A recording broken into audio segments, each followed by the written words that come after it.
All right, here we are. Episode 67. We're going to pick up where we left off. We're going to have some fun tonight, playing some Pathfinder tonight. But we're going to have 2 players tonight, and we're going to see how well we do with that. Everybody's going to get 2 hero points to start off the session tonight. Kyle will be running Valafor, which is usually run by Jesse. Jesse might be in tonight. He might be late. He might even be playing remote, but I don't think so. So we might see him pop in to take up the role of Valafor. Powerful fighter, 2-handed weapons specialist. Be nice to have him in the mix tonight. So we'll see. Dizzy, of course, is playing her one character, but that's how we're going to do this. We do have another character on Shadow Mode tonight, which will be Cipher, an elven bard type rogue, or roguish type bard, depending on how you want to look at it. It's going to be on Shadow Mode, so lingering in the background. Might make an appearance, might not. We'll see. So we're going to focus tonight's episode on just 3 characters tonight. One of which is Valafor. So let's introduce our players, and they'll introduce their characters that they're going to be running tonight in episode 67. So I'm going to start with you, Kyle. Go ahead and introduce yourself and who you're playing tonight. Hello there, my friends. How are you guys doing today? I'm Kyle. I play Bjorn, the previously war priest, but redone and revigorated. He has rejoined the party, now a competent swordsman in his own right, and he is going to, it's part of his job to stand there with Valafor and help take the beatings and dole them out as well, and keep our champion and our bard safe from harm, because we'd rather have a fighter die than have somebody else. And but yeah, he's kind of an interesting mix of things. He is a fighter first and foremost. He enjoys getting into the thick of combat, but he also has quite a knack for healing and saving the lives of his companions if he can. He does. Thanks for that, Kyle. And we also have Dizzy playing her character tonight, who's also pretty new to this adventure. Go ahead, Dizzy, introduce yourself and your character.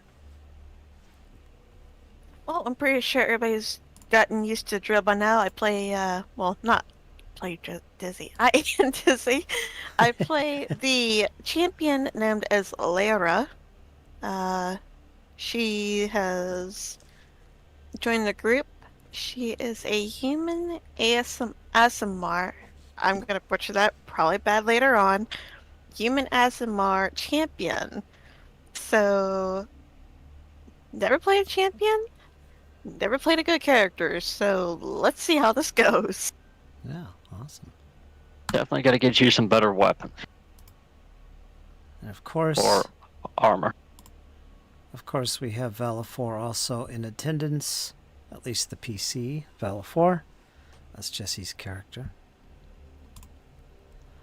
Would you like me to do a little introduction for him? Yeah, give us a rundown, a little bit more on Valafor. What's he on all about? Yeah, I am also playing Valafor, Bjorn's brother-in-arms, and my fellow frontline combatant. We have sworn a personal oath to each other to protect the champion and the bard. He is a character that I've played a long time with. Back to whenever I was on Dane, he was on Arthurian as well. So I, got to really know Valafor. He's a kind of stubborn, headstrong, cocky fighter, but definitely has the meat behind his strikes to back it up. Valiant and courageous, to say the least. But he also knows when to run and when to lock the door on somebody. Oh, wait a minute. That was wrong game. I wasn't supposed to do that. My bad. I'm teasing with Jesse a little bit there, so whenever he goes back and watches this. A little too much Drakdaman, that's what that is. Another little campaign we're going to be playing shortly, soon. Keep your eyes open for that at the GM's Alcove. Good fun, I'm telling you. All right. So thanks for that, Kyle. Those are our 3 characters we're focusing on tonight. We'll see how well they do, what further explorations they make in the gauntlight. And yeah, if you want to do a recap, Kyle, go ahead and do so now. Brief recap of what happened in the previous episode. Go for it. Yes, sir. We had picked up kind of in 2 different spots. We had the party of Bjorn, Valafor, Lyra, and Cypher making their way into the gauntlight as backup because things did not go to plan. Sheppy and Arthurian, Arthurian barely surviving the assault, played dead for a while, and then quickly recovered the fallen and Althea as well. And they withdrew back to the other room, and then everybody sort of linked up from that point. Bjorn did some healing on Althea and Arthurian as well. And yeah, they sort of swapped some information. I remember Arthurian told Bjorn what had happened, what had went down, what transpired, and even more so the fate of Cassandra. Once again, the Abomination Vaults have claimed another companion. I didn't sit really well with Bjorn. He had met Cassandra briefly on his first foray into the Gauntlet. And yeah, we kind of milled around with a interesting set of dilemmas before ultimately, I believe it was Bjorn and Valafor decided, okay, this thing just killed one of our friends. Let's go get some revenge. And that's pretty much what we did. We went back and finished off that creature. I believe Valafor took quite a pounding. Yeah, definitely got to stop here in a minute and do some healing. But then after that, kind of did a little bit of healing, got him back up to a little bit where he could at least get into the combat if he needed to. And then we started looking around and pursuing different leads that we had procured. We had went through the chamber searching for it, and then we found a really long corridor. Went down that corridor, being ever vigilant for traps. And yeah, we came to a little T intersection. We went through the T. I believe Bjorn opened the door and saw a massive sand creature in the pit below. Definitely not intent on fighting it with such low hit points. He withdrew from the field, shutting the door behind him. Valafor was very appreciative of that. But we heard something from the southern doors. Something speaking in Draconic, as Valafor found out. A plan was formed. Cypher said, well, why don't we trap it? And Bjorn pulled out some caltrops. We prepared the field, and then everybody sort of went back into ambush positions, if you will. And I kicked the door open, and quite frankly, all hell broke loose. Inside was a demon and 2 pixie creatures. I call them pixie creatures because I don't know the proper name of them. They're a flying creature, very, very tough. A major engagement followed. We were definitely in it to win it. Valafor and Bjorn sort of blocked the hallway, blocked the advance of these creatures. Unsurprisingly, the demon did not succumb to the caltrops, so I will pick them back up. But yeah, had a massive fight there for a minute. This particular demon didn't stand a chance. I believe Cypher critically wounded it, put a rock right through its eye. Lyra was applying buffs to us, and then Valafor and Bjorn both really hit home. Did 65 points of damage on their first actions, and then brought it down. And that's kind of where we're at. We're catching our breath after that, and can't wait to explore this room and see what's in there. Yep. Well done. Okay, I've got the torch party token located there. That's where you guys are. Your marching order is Bjorn and Valafor, side by side, followed by Lyra, or Eslera. Eslera? Is that correct? Yeah. Good enough.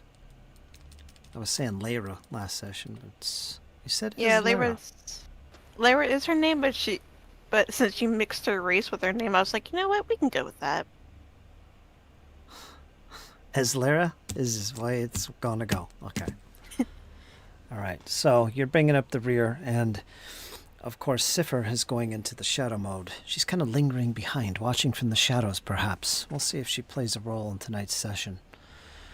So the three of you, cleaning up the caltrops on the floor. You've once again got your caltrops. I think you have 2 of them in your inventory, 2 batches of them, essentially. So you get them back. Nothing was injured by them, so you do have that. In front of these double doors, you see the carcasses of the demons that had attacked you. 2 of them are quite small, with wings. Their bodies are all crumpled and blackened, cut into pieces. The other one is a much taller, a little bit taller than a man, laying before Valafor's feet. And you as well, Bjorn. Strewn out before you. A halberd, sinister-looking halberd, lays at his side. The other ones weren't really armed. They were using their mandibles to bite and scare you, as it were. But their carcasses are in front of you as you clean up the caltrops. The doors to the south have yet to be crossed. So what lies beyond, you're not sure. Some type of chamber. What do you do? Let's find out. I'm going to pick up the halberd. And yeah, I'm going to open the door. Valafor's kind of already listening at it. Okay, the doors are already open. In the Yeah, south. that's right. I forgot that part. Yeah. So I'll pop you in there to get a better look of what's in this room, how big it is, and what it's like. Let's do some reading, shall we? The stone walls of this chamber appear to glisten with blood. An iron maiden stands in one corner. You could see it clearly. While the other corner has a metal table, bristling with nails. Looks like some type of torture room, perhaps.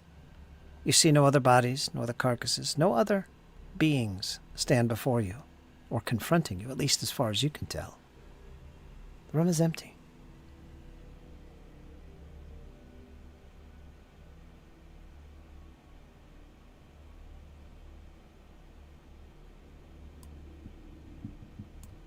Of course. Later, perhaps you ought to check the weapons rack. You might find a pretty suitable weapon for you. Valafor's going to move down to the Iron Maiden and investigate that. Bjorn is going over to the table.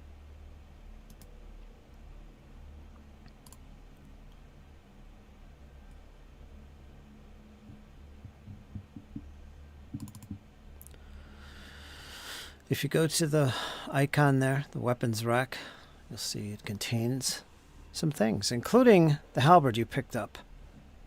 So, Bjorn, you can drag that to your character sheet.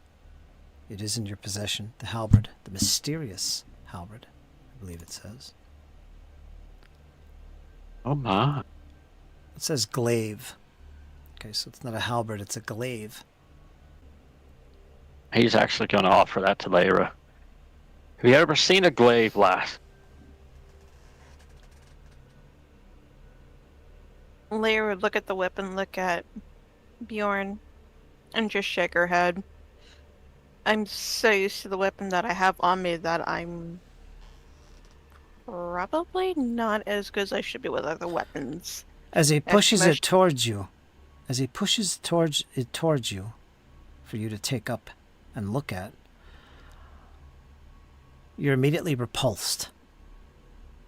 All on the haft And on the ends and on the blade itself, you see sinister demonic symbols.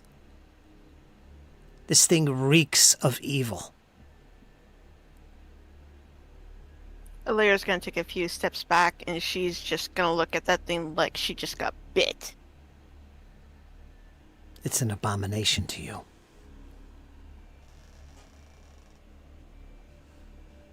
You are, of course, an ASMR.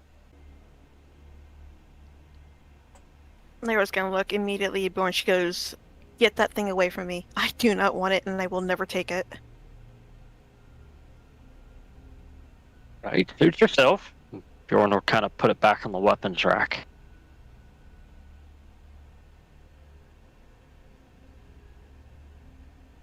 Do you want the shield, Div?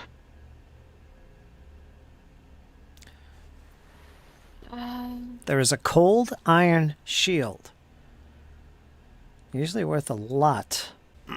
I'm thinking about it if she doesn't want it. There's also a kukri and some acid flasks, 3 of them.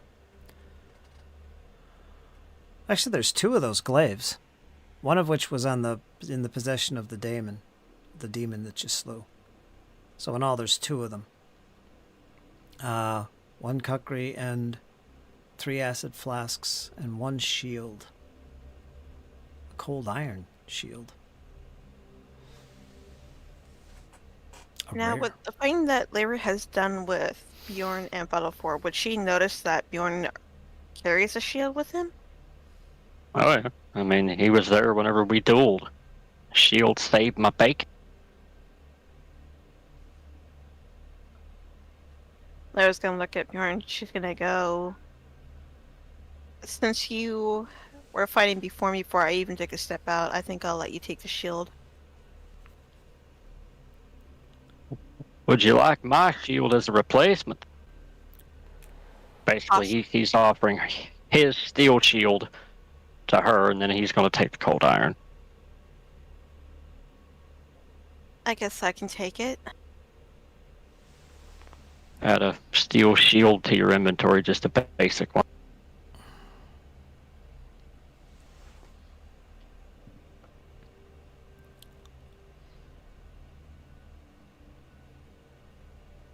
Got it.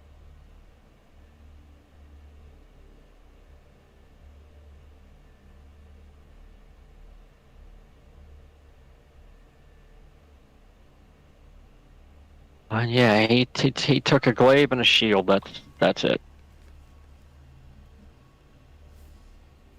Did you pull it from the Kinda loot hurt. sheet? Did you drag it from the loot sheet? Yeah, Yes. you did. Okay. What is the kukri? Is that like a one-handed or a two-handed? It's one-handed. It's uncommon. It's agile. It's a finesse weapon. It has the trip trait, so it's easier to trip foes with it. And it's a martial. It's a martial weapon.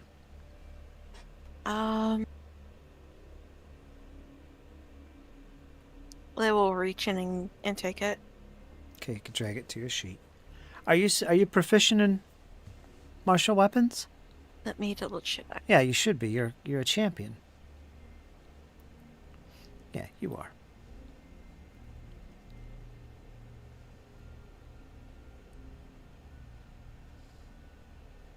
And some Maybe. acid flasks.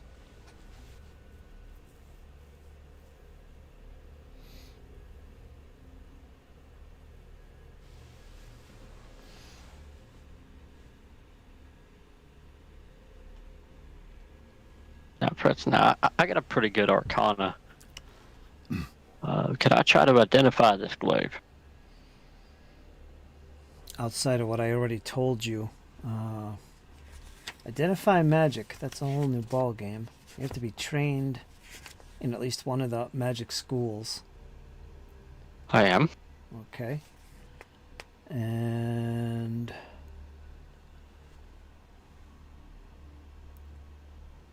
I'm also trained in religion. okay. You could use any of those schools. Whichever one you want to use. Divine, which would be religion. Arcane, religion, occult, and nature. You can use any of those 4. Whichever one is your best. And you're going to go ahead and make a recall knowledge or identify. Just make a check on one of those skills. It'll be on its way to you. Okay.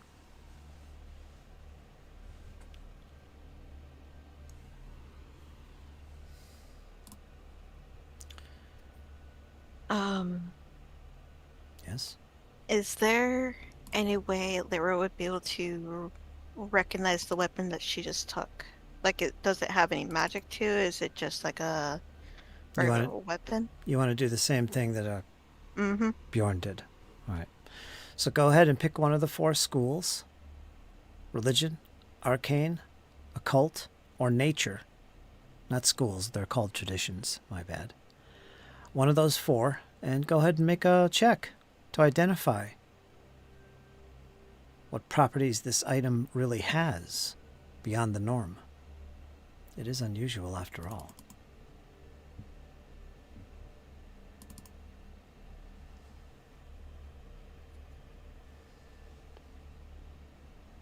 Should it be on its way to you?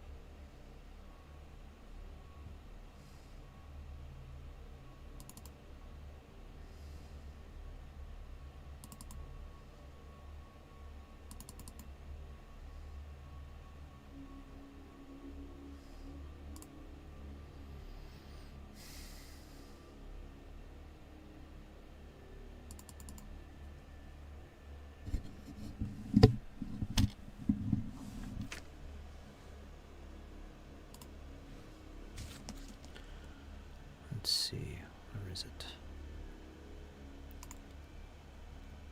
Oh, okay.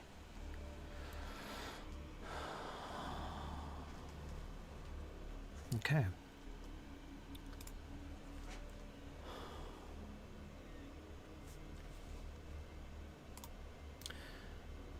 Regarding you, Bjorn. Now, you were looking at was it the Glaive. The glaive? Okay. You've heard tales of such weapons. It is indeed a powerful weapon, but only in the hands of these dark, demonic beings. The ones before you that you defeated. No right-minded normal person, would wield such a weapon. Whether it not has properties that would benefit you, you cannot tell. Perhaps you need to whip it around a few times and try it out. But these weapons are known to be very deadly in the hands of demons. So consider that a partial success. Okay? You might want to further try it out and see what happens. Now, regarding the kukri, I have to open up your sheet. Because you have the item.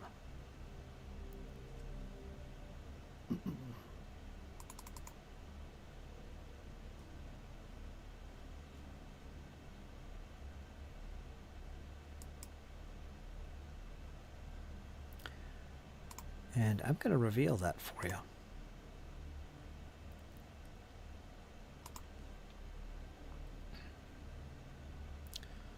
This is a powerful item indeed.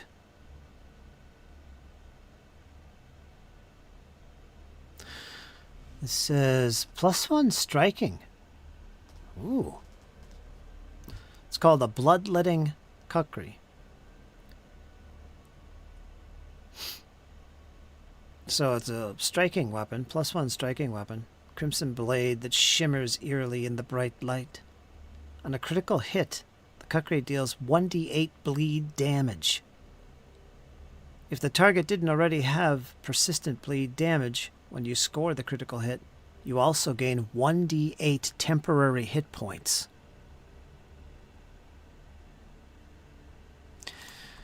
This weapon is imbued with necromantic magic. That is powerful indeed. Could be worth 240 plus gold pieces on the market if you can find somebody willing to take such a weapon. For it does look kind of sinister, but not as sinister as the glaive. Not as offensive to you as an ASMR. Perhaps a good backup weapon. Lyra will hook it onto her belt and hang on to it.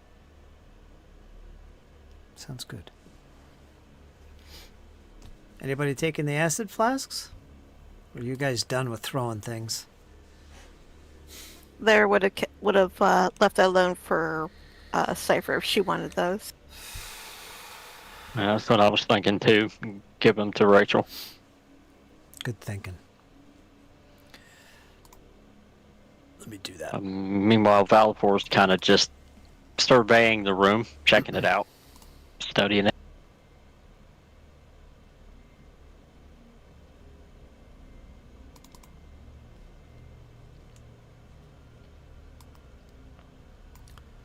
Well, it is quite an unsettling room. It looks like some of the blood is actually somewhat fresh.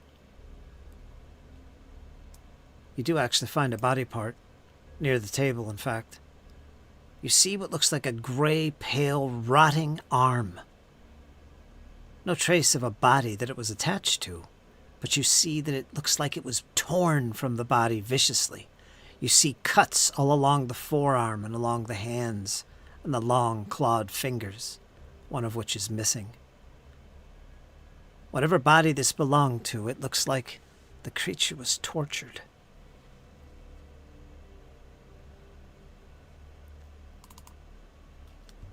Valifor's going to relay that to everybody.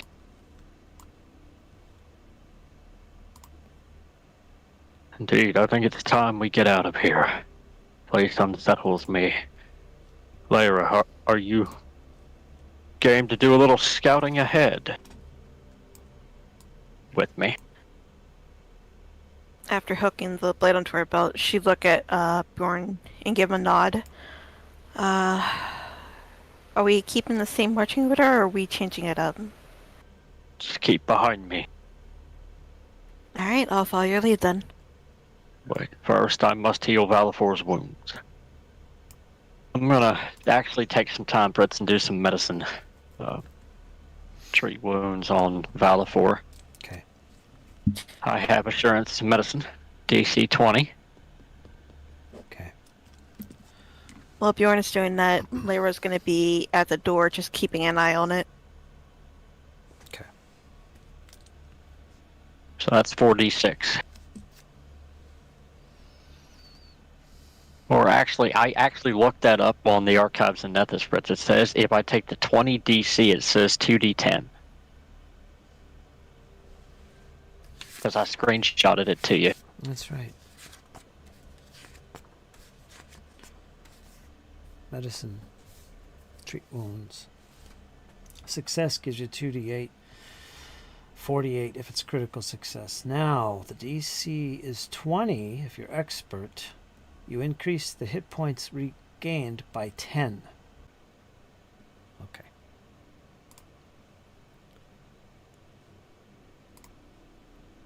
Okay, update him.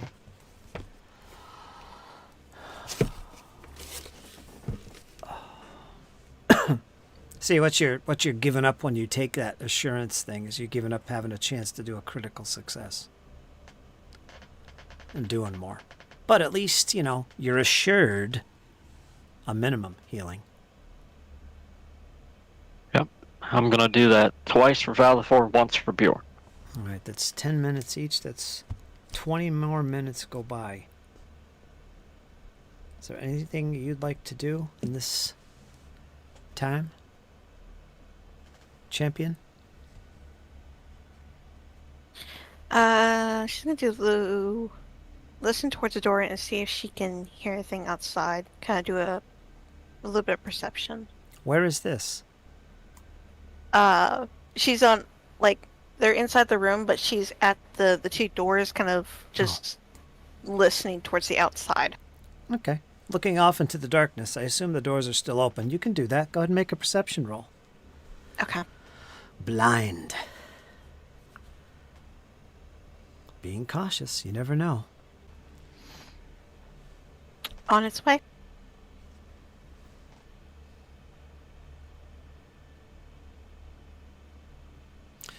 You hear the howl of wind occasionally, echoing through this corridor, which you're familiar with. You heard it on the way into this corridor as you traveled south. Sounds ominous, but nothing else.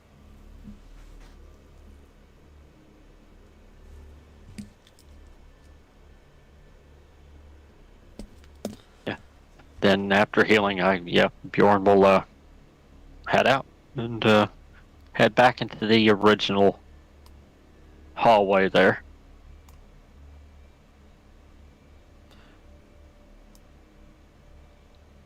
Right here, or you want to go all the way up back? Or are you going to the arena? Bjorn's going to look to Lyra. Beyond that door is a giant sand creature. It's a heap of refuse is what it is. Yeah, it's a giant creature that's an amalgamation of many different creatures. We can either engage it or we can go back to the other room and head down a set of stairs and scout the area. It's a big creature. Do you think in our current state we can take it on, or do you think it'd be best if we stay away from it for now? I was thinking of a strategy for that. If we return to the upper balcony, clear it out, then we could use our ranged weapons to shoot the creature if it's still present. Sounds like a plan then. Very well, to the balcony.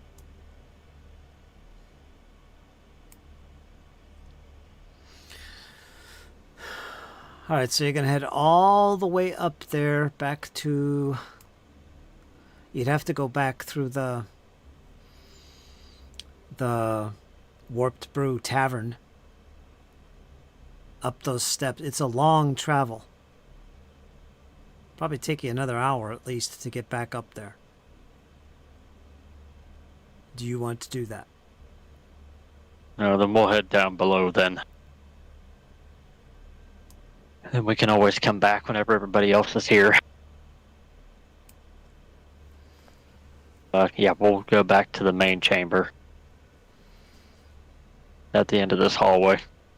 Okay. Where that creature was defeated. Whoops.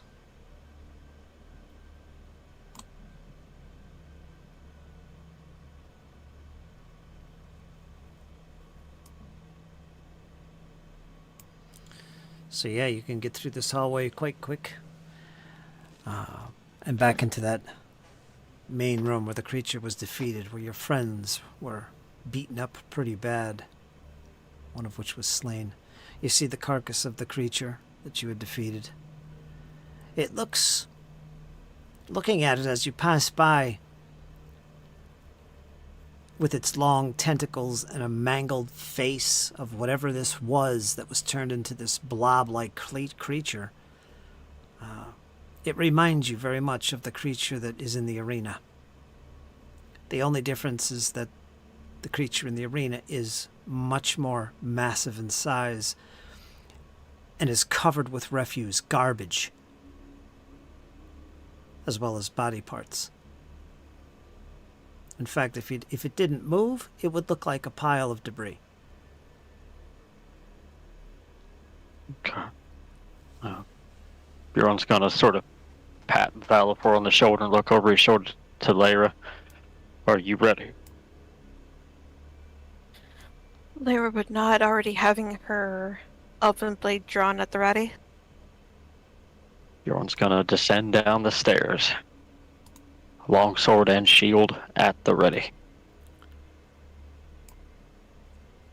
Which end? The north or the south end of these steps in the chamber? We'll head down the south end. Okay. A long hallway. Well, you enter the steps, these narrow steps. They go down about 15, 25 feet.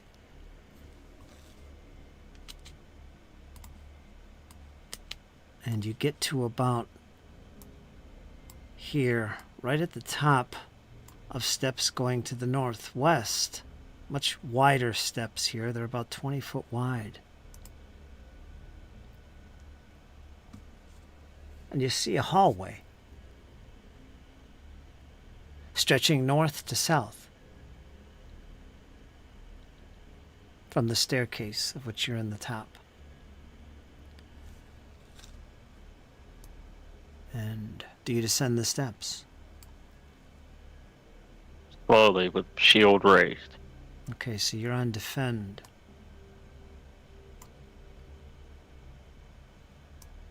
You can see that this is actually quite a long corridor. You see several doors in the northern side of it, two of which are in the eastern portion of the wall. One is in the north portion of the wall.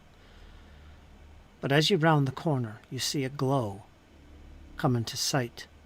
Balls of fire appear before you.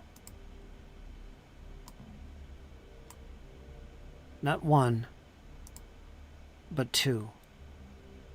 A familiar sight indeed, for they are skulls, and they are surrounded by an aura of burning flames, licking all around the skull, two of them. They both turn in your direction, and they let out this horrifying screech. We're in initiative. So put yourself in the tracker once I put you on the map.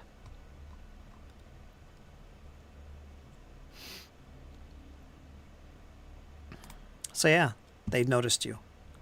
Perhaps it was your magical glowing shield. No stealth there. So let's see what you guys do about this.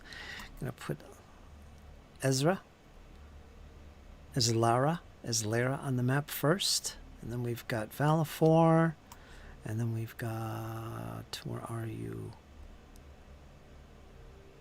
Bjorn, where are you? Why are you not in this? There you are.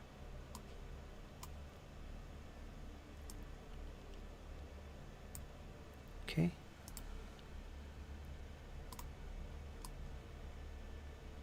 Alright, so your tokens are on the map. It might go black for a second here. Give me a moment as I give the light source to one of you. I think it's Bjorn. Has a glowing shield. Yep. There you are. And I'm going to put you guys right back here where you first see these creatures.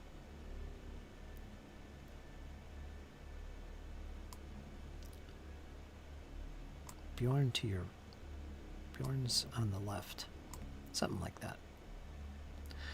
So as you descend the steps and enter this hallway, you feel the bleakness and the ominousness of it all. Chains are attached to the walls again with manacles. And you see these floating skulls. You've seen them once before, and they were something to be feared. Actually, I take that back. Valifor has certainly seen them. But I'm not sure about Bjorn or the champion. You might never have seen these creatures. So how you react to them might be totally different. From what I would Bjorn expect. hasn't seen him. Yeah. So it might be helpful to use a recall knowledge if necessary. Can Lyra do a perception check to see if anything triggers her memory about them? That would be a recall knowledge. Okay. It's not a perception. So recall knowledge, in this case... Well, wait a minute. Let's get into the combat here. Gotcha. Okay. Getting ahead of ourselves. Sorry, my bad. I got excited. That's good. I want you to be excited. That would be a recall knowledge, and that would use a skill that I would tell you. Like it might be a cult, it might be religion or something. It's based on the nature of the creature itself. That's all that is, and that'll take action to do that. Okay. So before we go any further, let's put everybody in the combat tracker. Right-click on your token. Dizzy, there you go. You got it. We're all good. And everybody's using perception.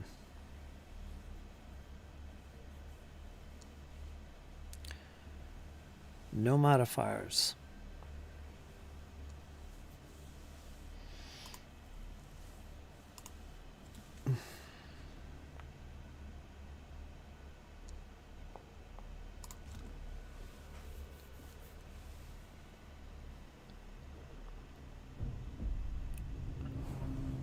Let us begin. Okay, one of these creatures is up first. That's going to be, which one? I think this one? This one, right there, the one closest. It's been a while since I played with these little guys. Okay, alright. He's up first. So, that creature that's closest to you begins to react. Let's see what he can do. Been a while since we played with these nasties. As it notices you enter the chamber, suddenly its glow, its flames begin to fade. It gets harder and harder to see until suddenly it's invisible. You cannot see it.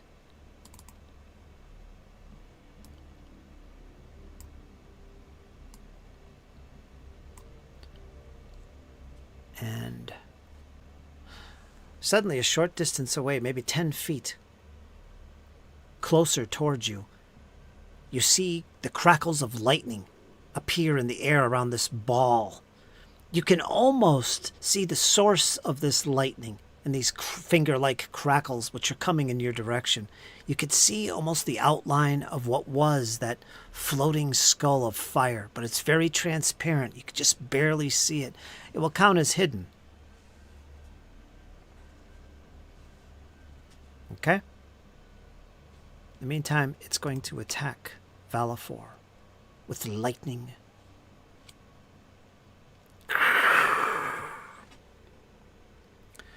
So, what is his armor class? Armor class 24. Can I use liberating step since he's taking damage? Well, he hasn't taken damage yet. You have to wait. Okay.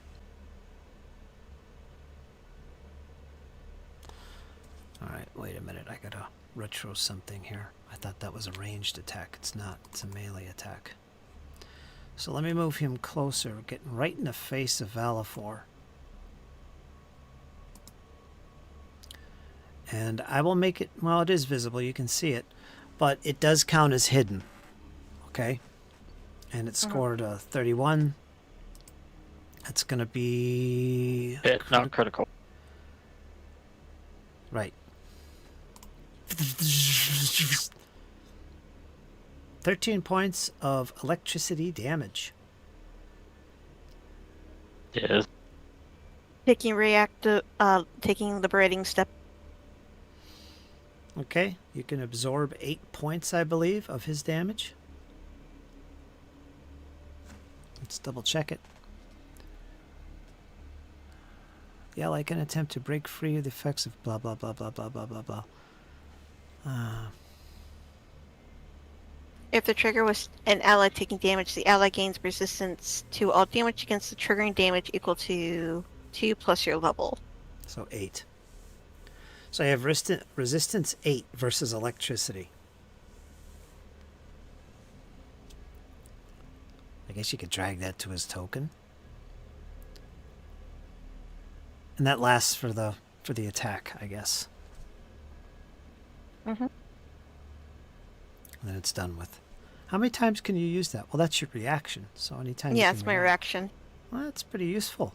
You could do it every time you get a reaction. Boom. All right.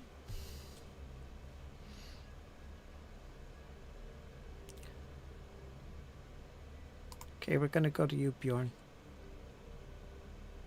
I'm going to move around it. Game's paused, Brett. Of course it is. I'll move around and get that flank going.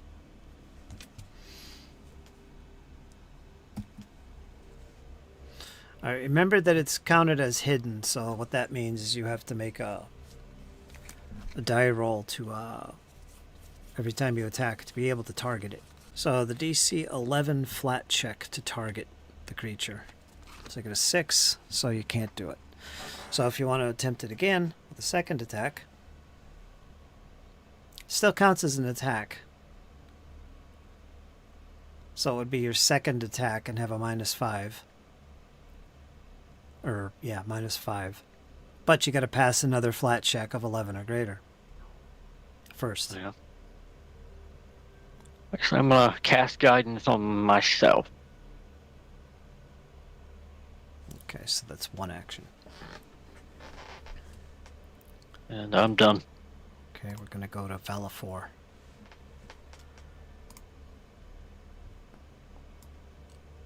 Well, ain't got no problem. Okay, you can see it. Go ahead and make your attack. Rah! 36.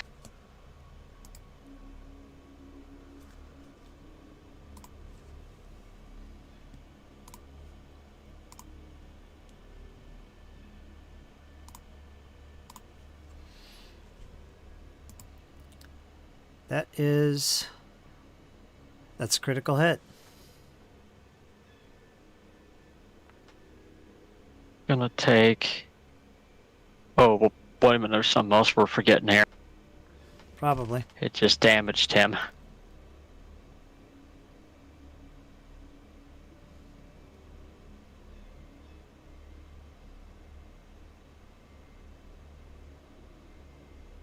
So 18 points of slashing damage in total because he took damage. Okay. The sword cuts through the shadows and the transparent skull, and it seems to react painfully to the blow, or the series of blows made by Valifor. He's actually gonna try it one more time. Okay, make your flat check. Nope. Ooh, nope. You do have a hero point. 2. Yeah, might as well.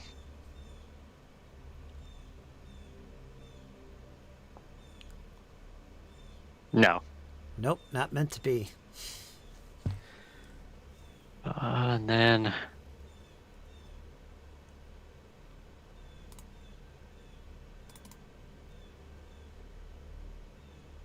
And that's all he can really do. He's gonna hold his ground there. Okay, we're going to go to the next creature. The Will-O-Wisp. Where is he? He's way back here.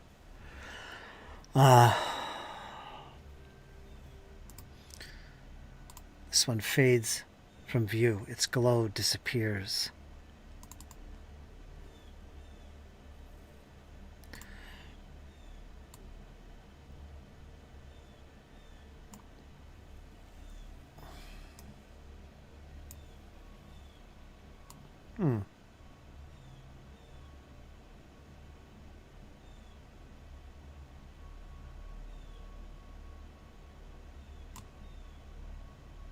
Okay. And once again, behind you, Bjorn, you feel the hairs on the back of your neck stand up as electricity and crackles fill the air once again. You turn briefly behind you and you see once again a transparent source. This orange glow can just barely be seen. And all around it you see the crackles of lightning shoot towards your body. It's going to make an attack. Shocking attack.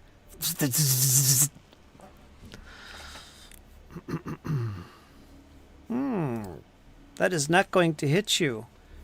It's going to... It's hidden, by the way, at this point. I will reveal it. It's right behind you, making you flat-footed. Does that make a difference? I don't think so. No, 24. So no. And that's it. It's done. We're going to go to Azlara. All right. First action she's going to move 25 feet.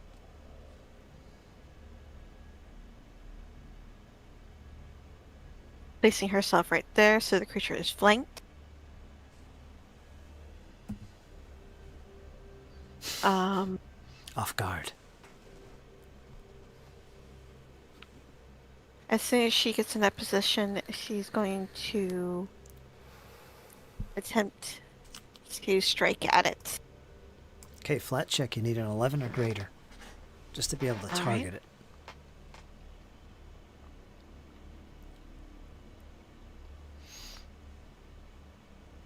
15. 15 is good. You target it. You can make out where its location is. Now you can make your attack. First strike.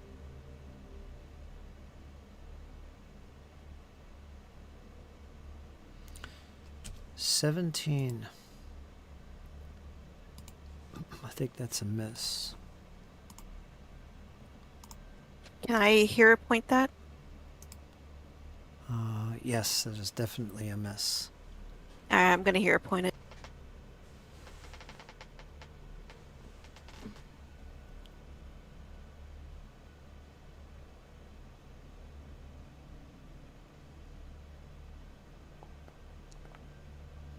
$22. Nope. That misses. All right, she's going to do a second attack.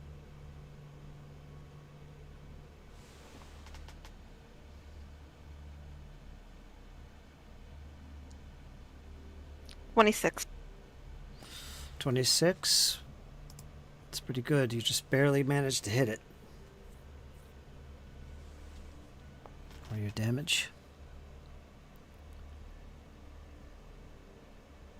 8 points.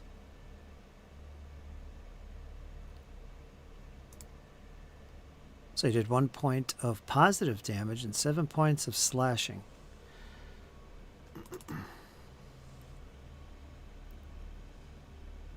Eight points.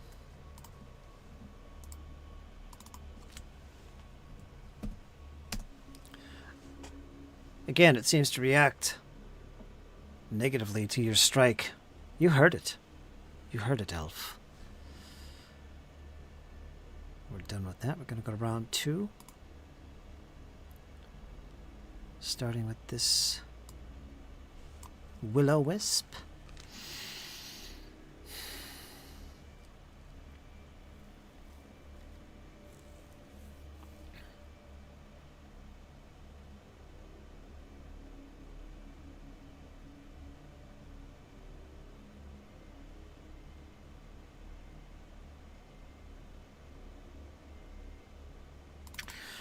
Okay, it's going to remain where it is.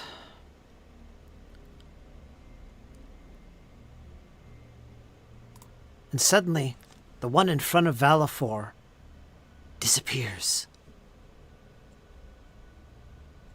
It's invisible once again.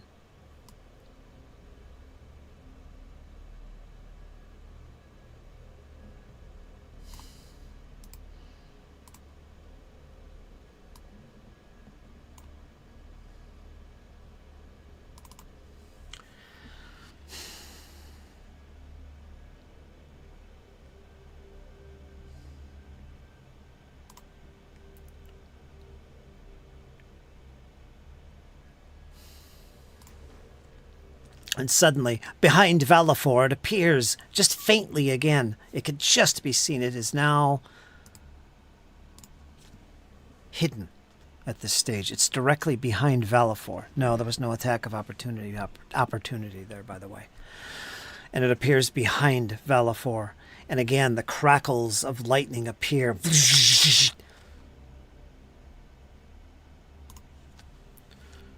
is going to be... I don't think that's going to hit. No, it just misses, so he's safe. Let me get rid of his flat-footed here. You're not flat-footed, are you, Bjorn? No. You shouldn't be. Yeah, get rid of that. Okay, so that's done. Bjorn, you're up next. Going to attack the one that me and Labra have off guard. Okay, go for it. Flat check, 11 plus.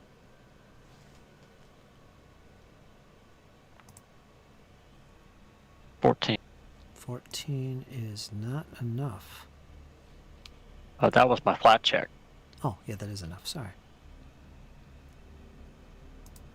Sorry, I'm doing two things at once here. I will hero point that.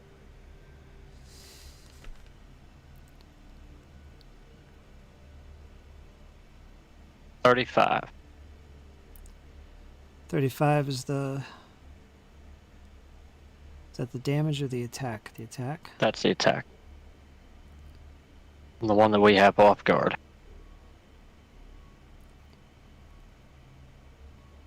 Oh, plus I have guidance, so that would be 36.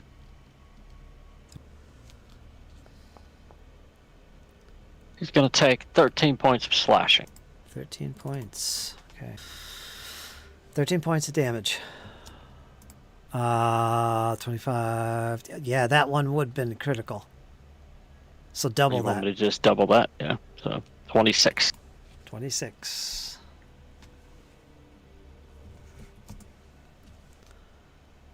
All right.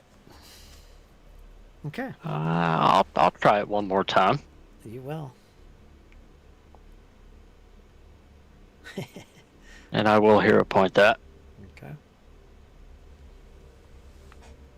15 flat check.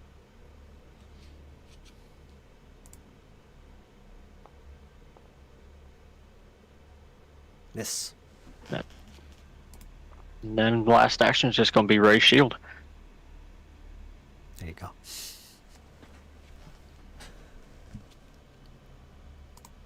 Valifor? Oh yeah, Valifor's going to attempt to smack the one behind him. He whips around in an arc with his blade. I'll hero point that as well.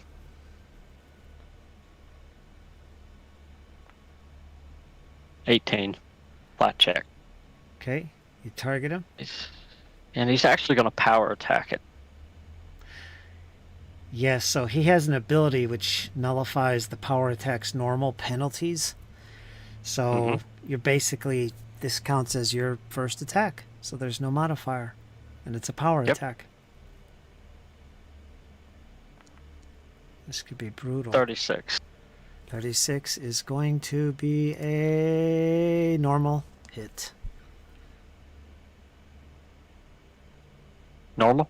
Normal hit. Almost a critical. So close. 9 points of slashing damage.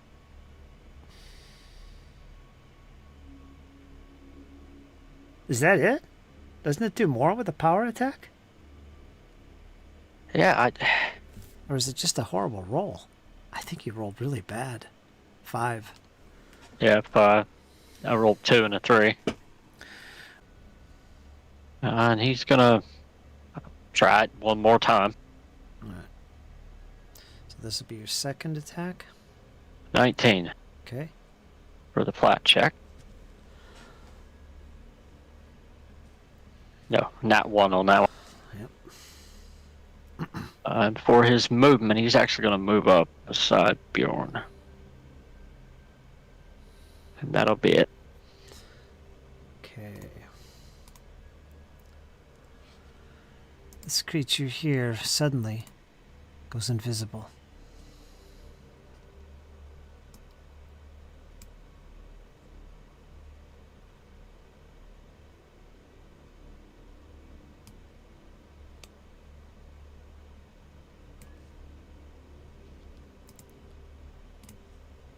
It appears behind you as Lara. Once again, very transparent, and the lightning appears all around it.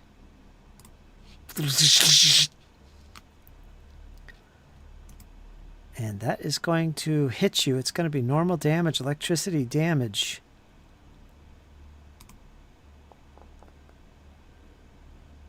Eight points, electricity damage. 8 points. Let's see, dun, dun, dun. And it is currently hidden once again. They both are. And we're going to go... She's flat-footed with the thing behind her now, isn't she? No, No. not yet. They You're up said 8 next. points of damage. 8 points of damage. Electricity damage.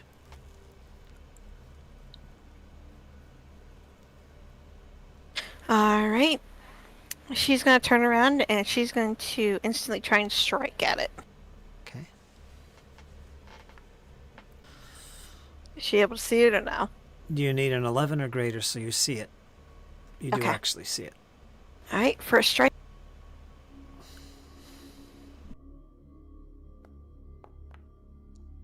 $26.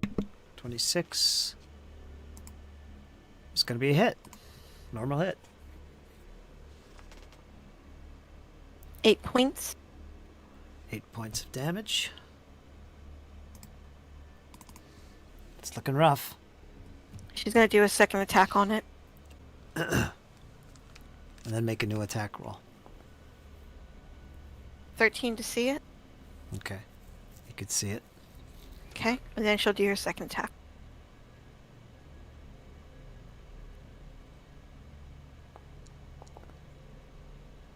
$25. 25 hits. Normal damage.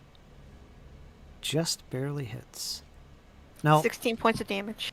Nope, my bad. You missed. All good. You missed because I had it as flat-footed, which it's not. So in Alright, that it's all good. case, you missed. Again, close.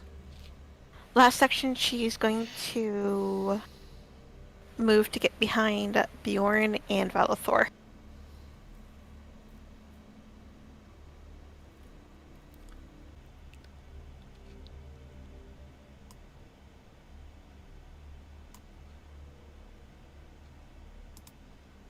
Okay, it lets out a scream as it floats its way down below the steps, getting right behind you. You're ready for it, however, as Lara.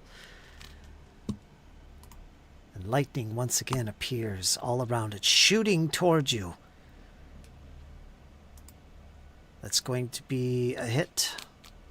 Electricity damage. You're going to take 13 points of electricity damage. Okay.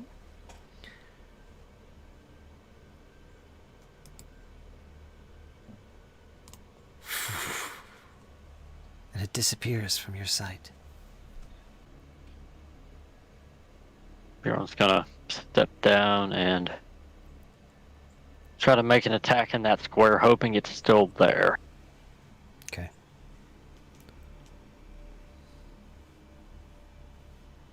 A flat check. No. First, you must seek. Okay. So you do not see it at all. Valathor's gonna move down the hallway. Then he'll just make the DC 11 flat check and try to wallop it.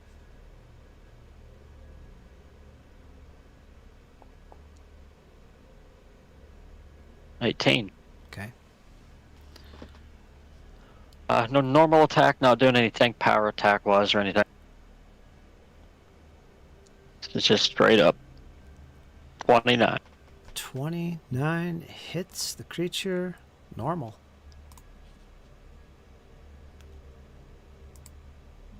Six points to slash. It hit.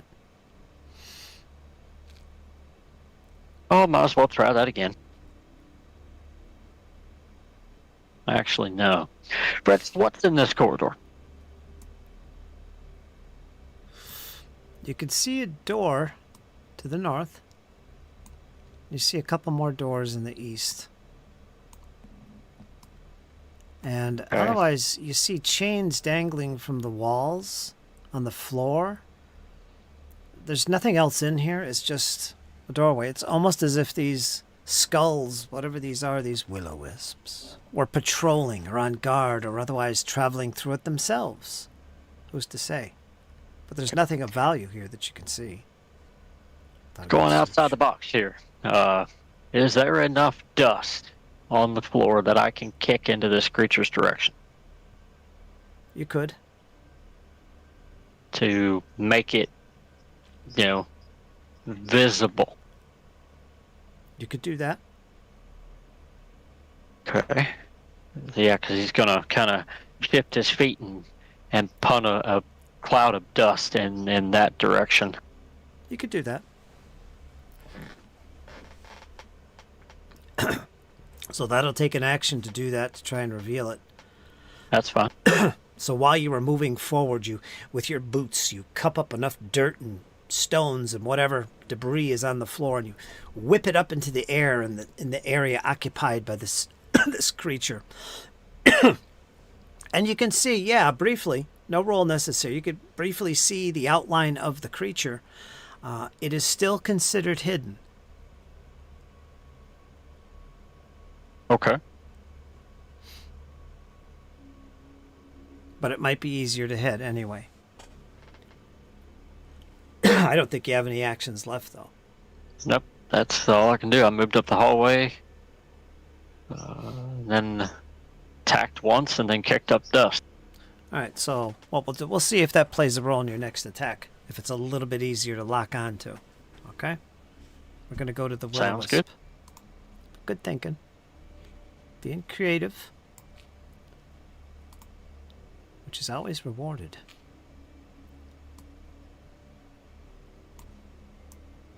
All right, that's this one up here. Unfortunately, it does go invisible. And you no longer see its shape within the dust.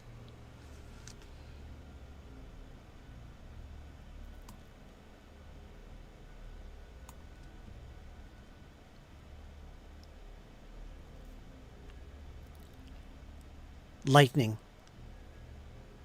appears behind you as Lara, as the one directly in front of you here, can faintly be seen through the crackles of lightning that appear and burst towards you. 22 is going to be just enough to hit you. Mm-hmm. The electricity burns your flesh. It pulses through your body. 11 points of electricity damage surges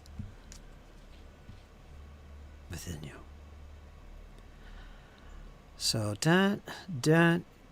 It is done. It is hidden. You're not sure if there's one behind you.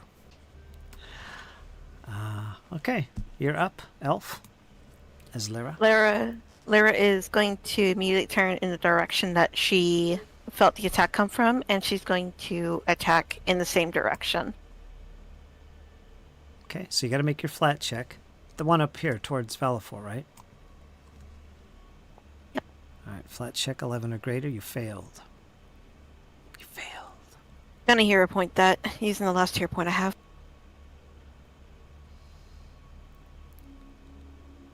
She failed. She fails again. Yes, yes. 18. Curses! Curses! Okay, you got to lock on. You got to lock on. Alright, first attack.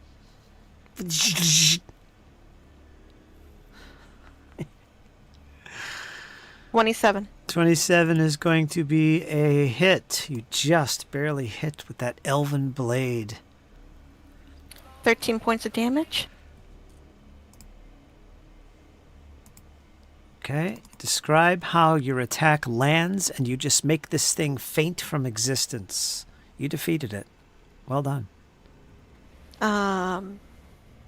As Bjorn is standing beside her, whenever she gets hit, she's going to be immediately does a twirl while she spins her blade. As she spins, she's going to bring the blade in a diagonal slash downward, striking through the skull of it.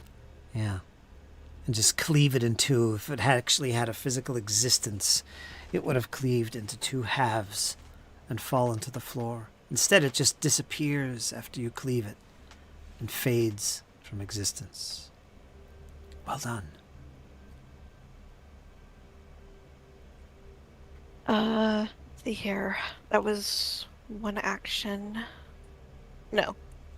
Trying to find where it was one action. Attacking it was 2. You're wrong. It was only one action. Was one action? Okay. In that case, she's going to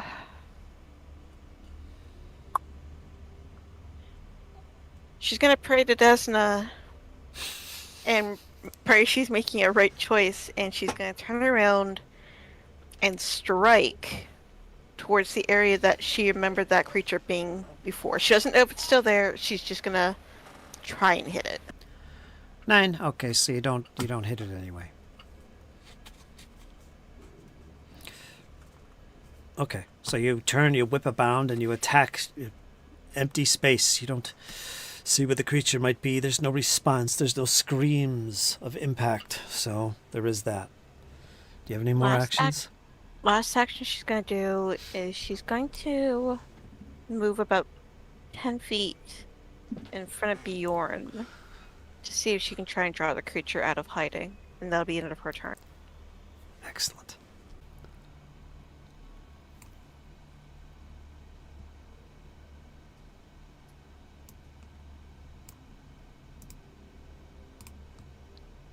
Be careful, Valafor. It appears behind him once again. And it's going to attempt to hit him with some lightning. This is against Valafor. It is considered hidden in this case. The only thing that's really revealing them is the fact that they're doing this lightning. And that's how you're able to see them briefly. And then they just disappear. They stop their attack and go completely invisible. 28 is going to be a hit. Hit, but not critical. The lightning surges through Valafor. 14 points of electricity damage. My reaction is going to be using liberating step on him since he took damage. Okay. So resistance 8 versus electricity this round. So reduce that. Excellent. Got it. It's done. We're going to go to Bjorn. I'm gonna buck. Get up there. We're gonna try out this mechanic. We'll make a DC 11 flat check in the space in front of Valafor. No, not at all.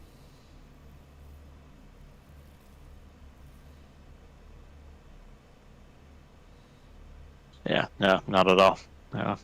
Last action, I'm going to...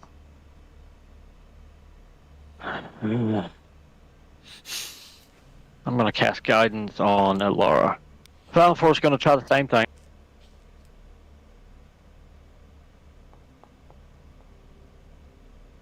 $17. Targeting the square directly in front of me.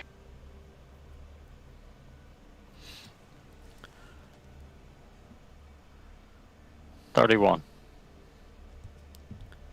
Did you make your flat check? 17. Okay. 31 is going to be a hit. It's going to be normal damage. 10 points of slashing damage. Okay. You briefly make contact with it. It was a lucky shot, indeed. He's going to try it one more time.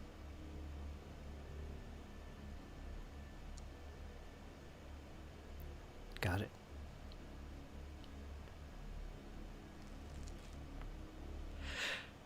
$24, I don't think so. Nope. That's a miss. And he's going to spend an action to kick up some more dust. Okay. We'll go to Lyra.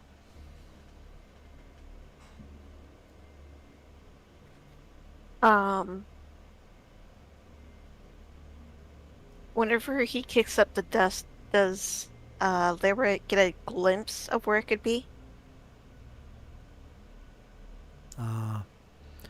Well, it's still going to be hidden. You're never going to observe it because it's invisible. So you'll never see it. It'll always be considered hidden and so on and so forth.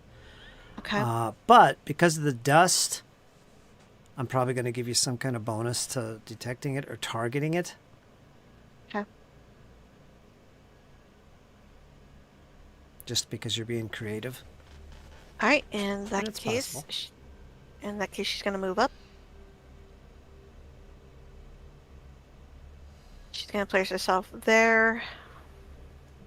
hope that she's right, and she's going to attempt to attack it if it's in that corner Okay, or that spot. get a flat check, but it's only going to be 10 or greater. So it's going to be 1 10 or point greater, easier okay. because of the dust. 10 or greater, and you could see it. You could see it. Oh, jeez. So close. Second try to find it. Okay, second attack.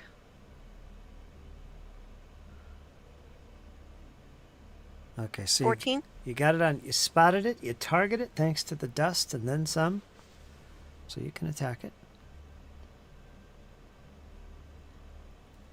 Actually, wait a second. Since she had guidance, wouldn't that mark from a 9 to a 10? That only applies to the If you attack roll. elect it. Okay. Then that was my fault. Oh, wait a minute. It might be that.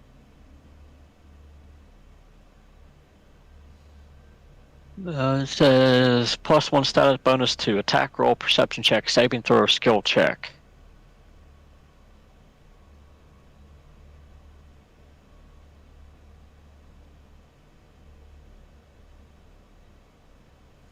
I don't know if this will count as a skill check or not. What, the flat check? Yeah. No.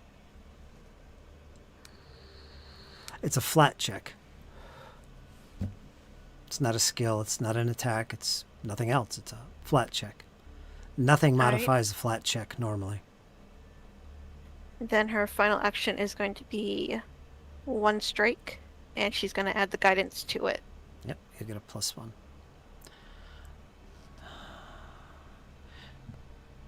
Yeah. Oh. So you get a +1, so actually a 16, right? Unless it already counted it. I don't think it did. So it'd be a 16, which is a failure, which is going to be a critical failure because you rolled a natural 1. And that's it. One of these days we'll break out the old critical fumbles. And this creature, which is technically invisible,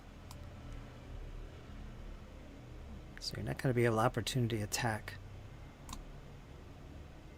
This moves away.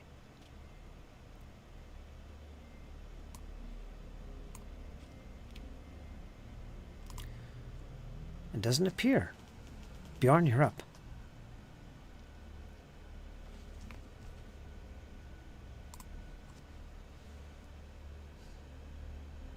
And being more sinister.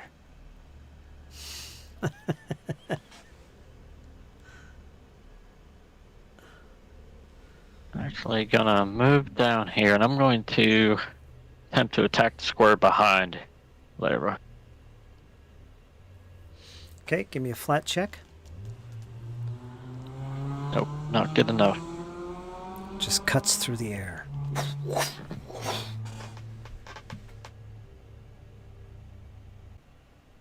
Alright, can I attempt to seek it then? You can. Give me an area. And I'm gonna keep going with somewhere in Okay. front of me. So right there in front of you. 32. Nothing. That should have been a blind roll, by the way. Not bad. It's okay. You don't see anything. At least not in that area. Okay, keep some shield up then. You don't see it immediately around you. You sense nothing. Not just where you were seeking, but all around you.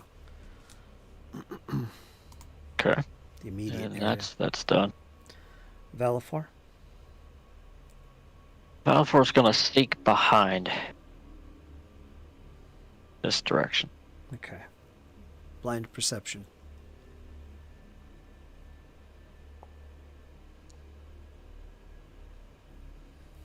Nothing.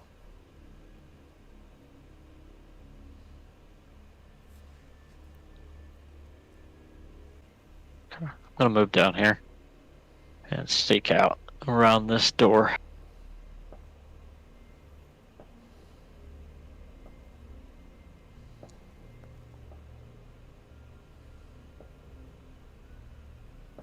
Nothing. You could try a seek too if you want. She'll attempt to do a seek action. Okay, north or south? South. Okay. You never know. Maybe it's lingering above in the ceiling. It's only like 12 feet up, though. And this is perception, right? Blind perception roll. Okay, on its way. Nothing. And as you all pause, gripping tight to your weapons, your shield, looking around, you don't know where they've disappeared. The one you're sure was destroyed. But the other one, where did it go? You were injuring it. You're sure that you had struck it multiple times. But it seems to have disappeared. There's no sense of it in this corridor. We're going to end the encounter.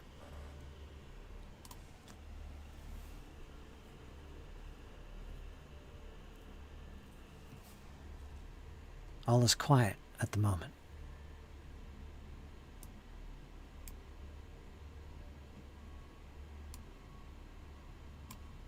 What do you do?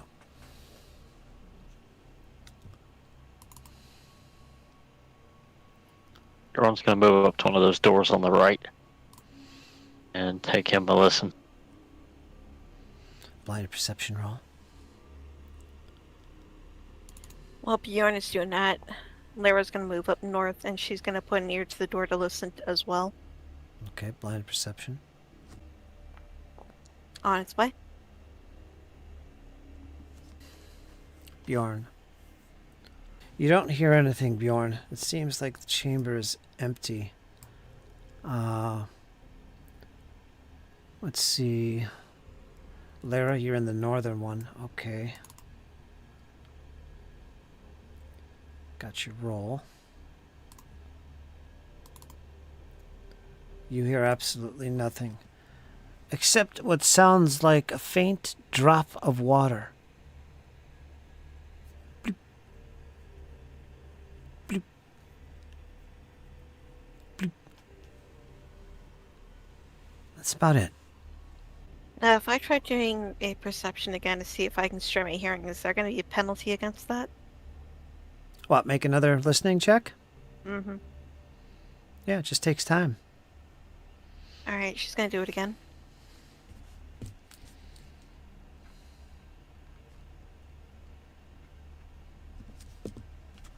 On its way. Nothing, but you still hear a little droplets of water. That's about it. I'm going to slowly open my door down here.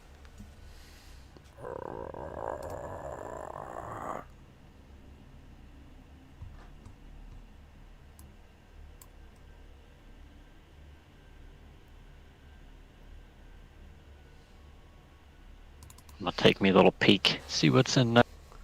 Appears that the cells are here. This is an entrance to a prison. Okay, as you peek into the room, cautiously and at the ready, you see directly across from you, hanging from the ceiling, upside down, by her feet,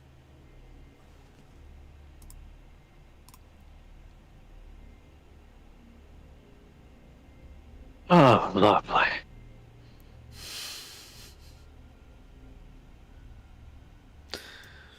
over what looks, let me see what else is in this room I can't see. Yeah. She is manacled to the ceiling, hanging upside down. You see what looks like a tiefling.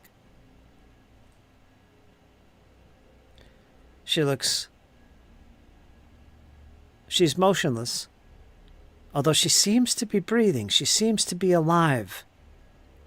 Her clothes are tattered.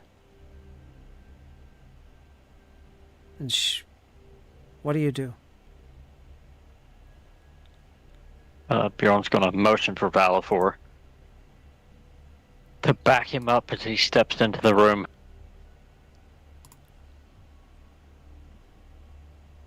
Lyra will hold her position.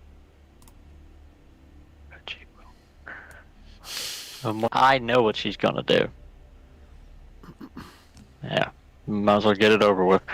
Yeah, Bjorn's gonna step into the room, and he's gonna call out to her. Hello there. Seem to be having a nap, I see. She suddenly begins to move in the chains. She is bound. She looks basically like she's in need of urgent care. She is all cut and slashed like she's been tortured. She seems to respond to you. Her eyes come open. Help me. If I help you, if I cut you down, and you attack me, I will destroy you. I need water. Yeah, Bjorn's gonna look around for a way to get her down. Okay. How is she secured?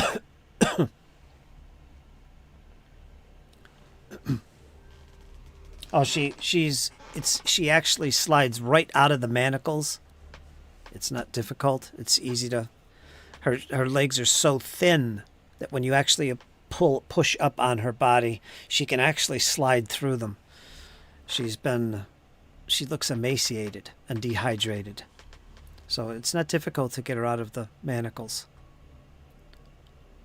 Bjorn will do so and sort of lay her down, taking out his water skin, and he'll give her a ration as well. Okay, it's pretty dire. She looks very, very near death. You're going to have to make a medicine check here. This is going to be public. You're going to have to make a DC 23 medicine check as you attempt to give her some water. I have assurance in medicine. DC Okay. 23. Yeah, but Bjorn will offer her small sips, and then offer her a cracker out of his ration. What are you doing in a place like this?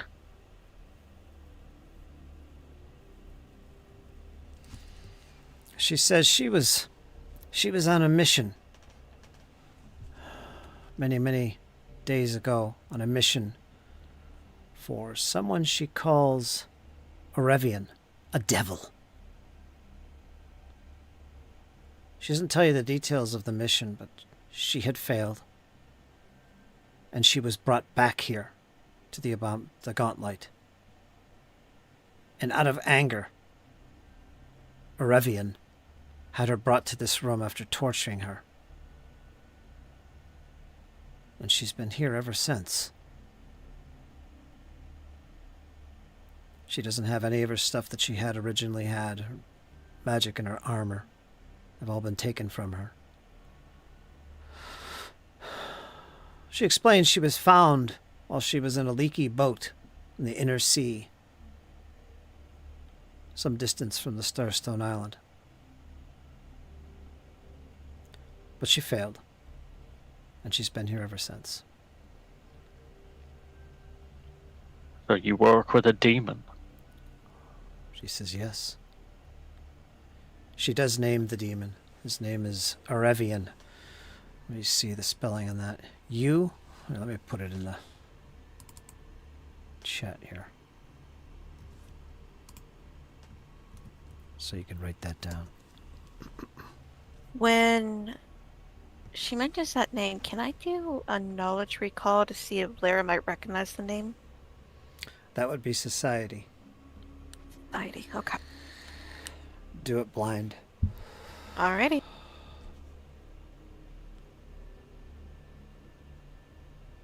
Meanwhile, as soon as he hears all of that, hearing that, especially that she's working for a devil, Bjorn's going to stand up and slowly unsheath his long sword. On its way?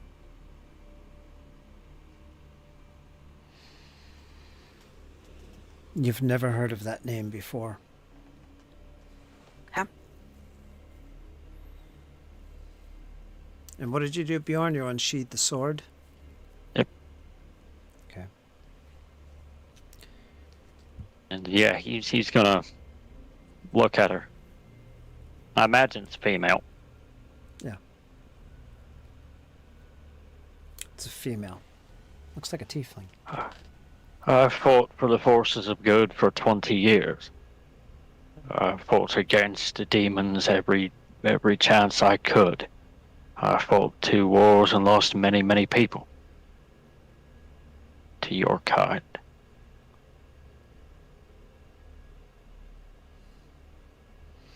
My companions. She works for a devil. And Bjorn is saying this as he's blocking the doorway as well. She failed her mission. Was brought here, bound, tortured, broken. We show some sense of leniency. Would you return to your past life of servitude, creature?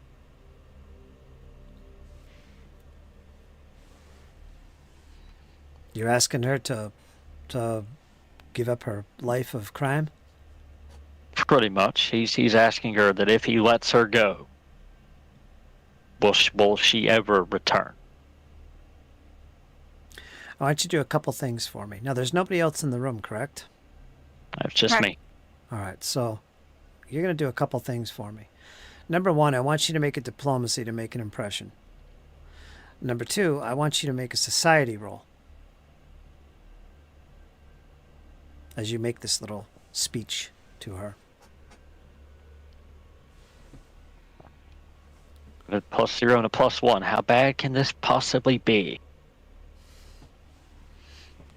Okay.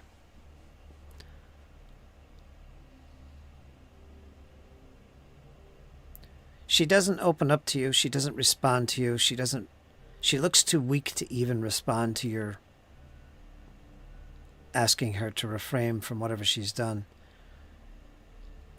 Although she seems a little bit more conscious of what's going on, because you did give her some water.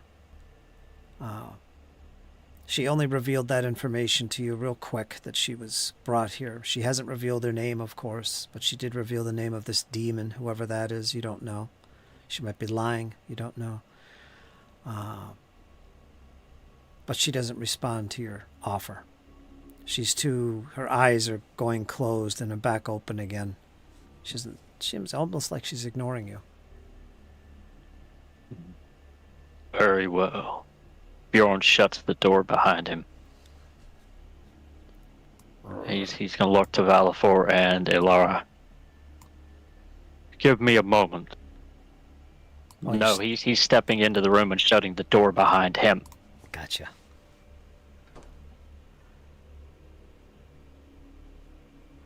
You just left them in the dark. There's no light out there. Lyra's already got her blade drawn and she's just twirling it, looking at the door. Do you want to leave your shield outside the door? Yes, I will leave my shield. Well, then I'll crack the door. That way I can have some light in here, and they can have some light, but it's private. Don't forget, you have torches. I hope somebody brought torches. Good old-fashioned torches. Actually, yes, I did. Yes, I think Lyra has one as well, I think. Let me look. Yeah, if you want to light a torch. I'll set the shield outside, and I'll light the torch. Okay. Unless Diz wants to. I'm looking through my inventory. Yep, I got a torch. Okay, so you keep your shield and shut the door, and they'll just light she'll up the have torch. the torch. Yep. Good old-fashioned torch. Yeah, Bjorn's going to kneel down to her. Sort of tapping her cheek to wake her up. A backhand. Would Lyra hear that? She No, would. no. She would. Make a perception It roll. wasn't that hard. He's torturing her. What a wake call. But Bjorn's going to kneel down and gently tap on her cheek to wake her up. Okay. She kind of pulls away from you as you touch her. She pulls away. I've told you enough. Leave me alone. You are a creature of evil.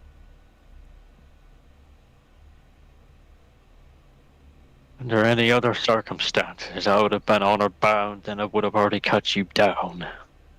But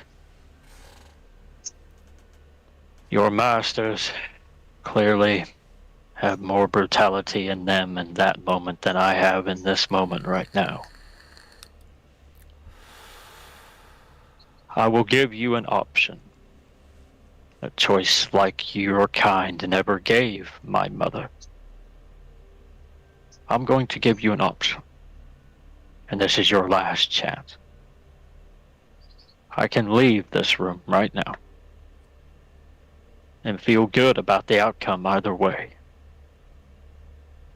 Your choices are thus. And he sort of makes her look at the longsword. I can pass this sentence, or I can leave my water skin here with you.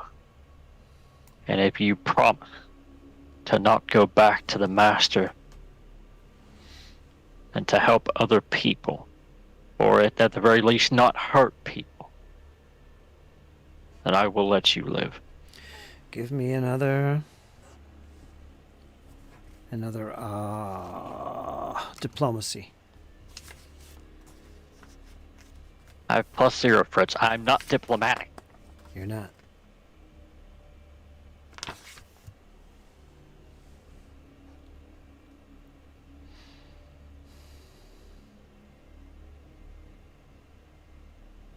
You could keep your water. I don't want your water. I'll find my way out of here on my own. As soon as you leave, I will run. I do not want to be in this place. But will you continue to serve evil? I do not serve evil. I am contracted to serve. I do not do things like that willingly. Very well. Bjorn stands up, longsword at the ready.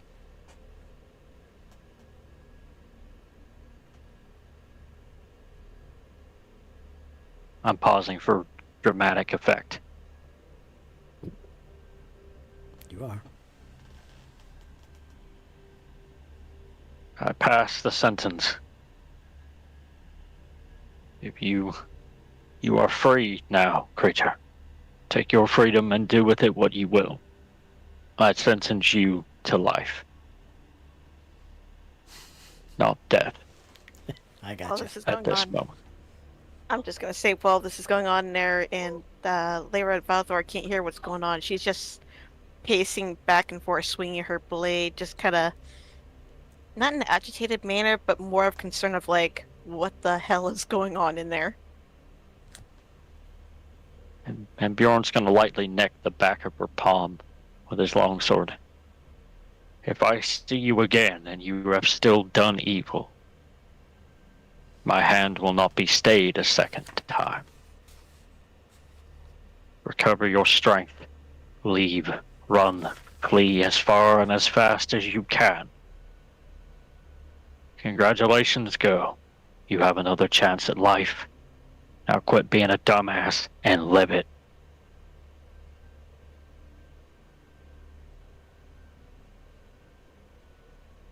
And then Bjorn's going to open the door. But yeah, Bjorn's going to open the doorway and step back into the hallway, quietly shutting the door behind him. Okay. He has no blood on his equipment. As Valfor eyes him up, kind of angrily asking him just what the hell went down.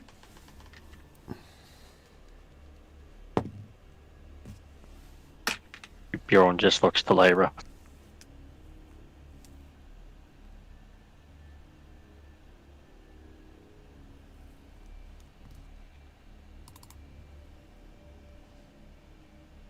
She doesn't really say anything. She just turns and goes back up to the north door. I let this creature remain living. She'll evacuate the gauntlight whenever she is strong enough to do so.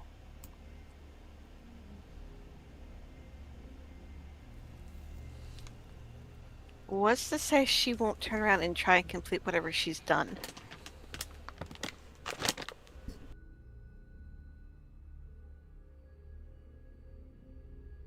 Her masters punished her for her failure, left her here to die.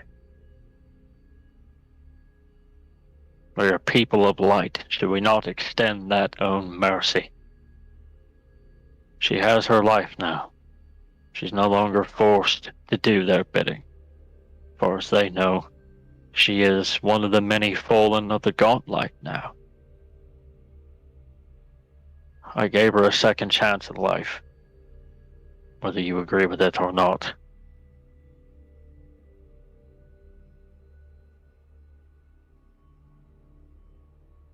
Lyra's just gonna stay silent, seeing as there's no point to say anything further.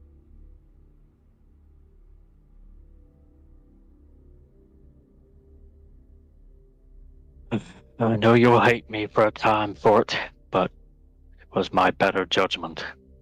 Let's press on.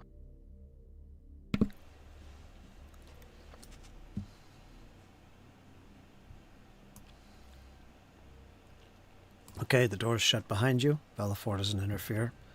Curious what's happening, but he doesn't seem to be interested. Lyra has checked out the north door, heard nothing but dripping noises. There is one more door. That's about it. What do you do? Let's head north. Are you ready? Shouldn't we check that door right there we just passed? Because we don't know what's in there. Could be another tiefling. Very well. I'll check it this time.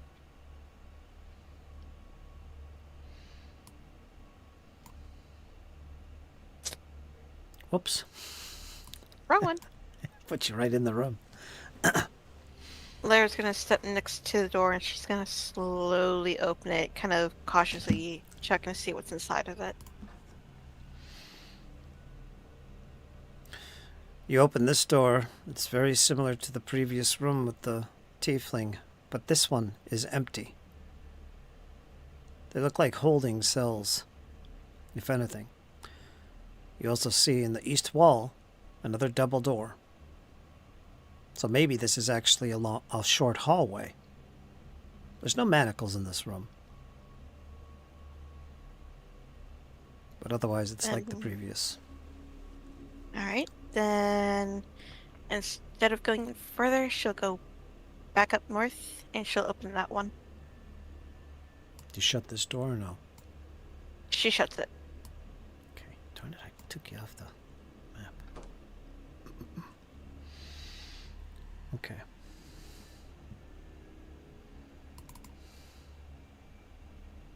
And then she's gonna open the door directly north.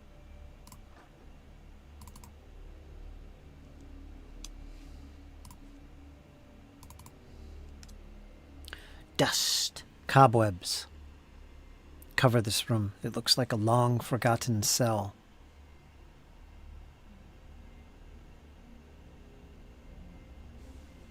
Looks like a nice place to rest. Take a break. I believe there's some chains on the floor. Yeah, so this room looks like the other ones. Except there's no exits out. It looks like another... This is more like an actual holding cell, like the previous room with the tiefling. There is manacles and chains there, but covered in dust, hasn't been used in who knows how long. Cobwebs are on the ceilings, the walls. Dust. She's gonna look at Bjorn. She's gonna go...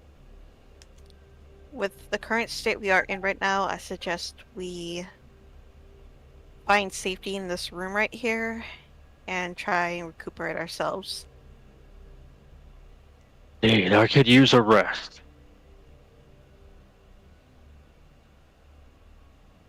Okay, you could do that. She's gonna move and she's gonna let Valthor and Bjorn go in first. Bjorn will absolutely head in first, shield raised. Watch out for the manacles, they come alive. Fuck it if they do. I'm fucked. Mm-hmm. You've been in the dungeon about 2 hours now, you estimate. Counted those flaming skulls. Explored this lower area. Found the tiefling what looks like holding cells. You see some double doors that lead east. No idea what's beyond that, but here you are. You found a little chamber. I guess you could take a refuge here and take a little break. Yeah, but Bjorn's just gonna look to Lyra. Dean, we can keep this place secure for whenever we need to rest. I say we push on to the east, see what we can find there.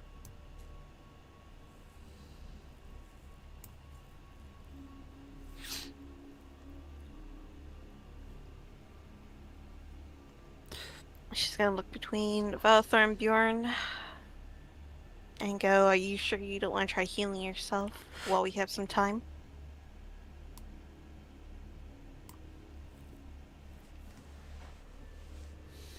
Now that is one thing I will do for Valor. I'll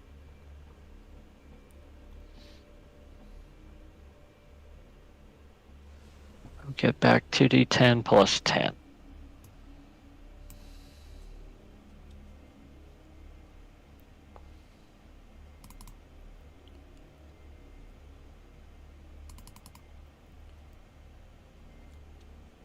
Yep, Valifor's good.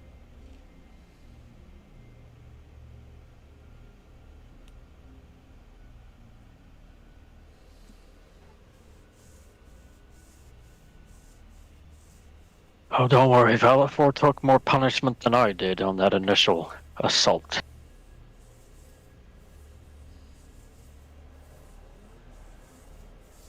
Lyra's gonna look at Bjorn for a few minutes and she's not gonna budge.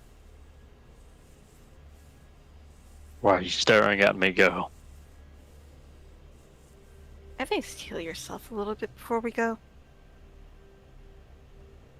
I'm running low on bandages. You can clearly tell he's lying.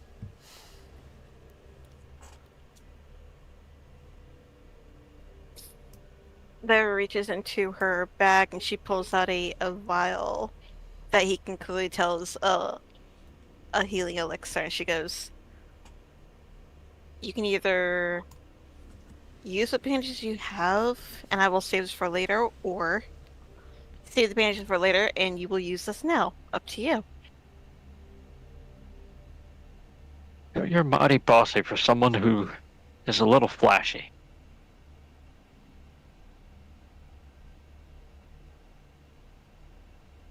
I would prefer people do not die on this, so we can either do bandages or we can do the elixir. It's up to you.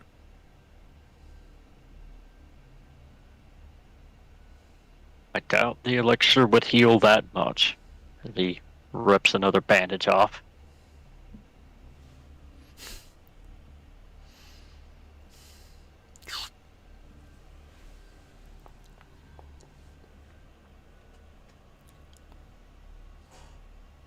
Bjorn's full.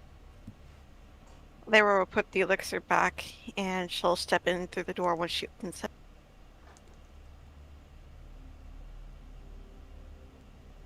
Bjorn will be right beside her, Valifor bringing up the rear.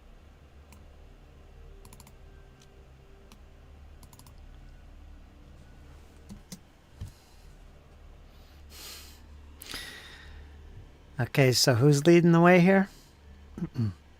What Lyra's going to do is she's going to open the door, Okay. and she's hoping that Bjorn's got his raise shield and he's going to be able to brace if something comes through that door. Yeah, So she's gonna she's opening it, yeah. Yeah, she's opening it and she's going to let him look through.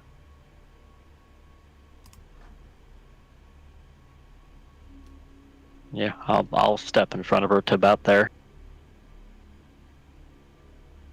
Let me just open the other door so you could see what lies ahead. Okay, before you step into the chamber. I think that's good. Can you see that? Oh yeah, See it's it? about to be a party. Basically, what you see is what you see. At the center of this octagonal room, it looks like there's some type of reddish glowing light.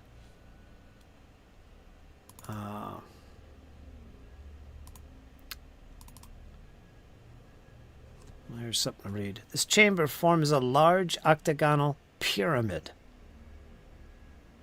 and has 4 exits on opposite walls. Double doors. Bright blood-red light shines down from the top of the pyramid in a perfect circle on the floor.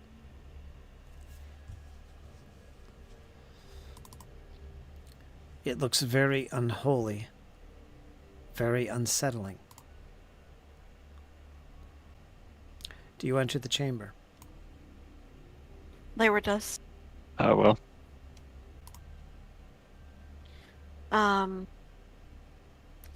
Out of curiosity, Lyra's gonna glance at Bjorn, and then she's gonna take another step forward, and then she's gonna stick her hand where the light is shining down to see if something is gonna happen.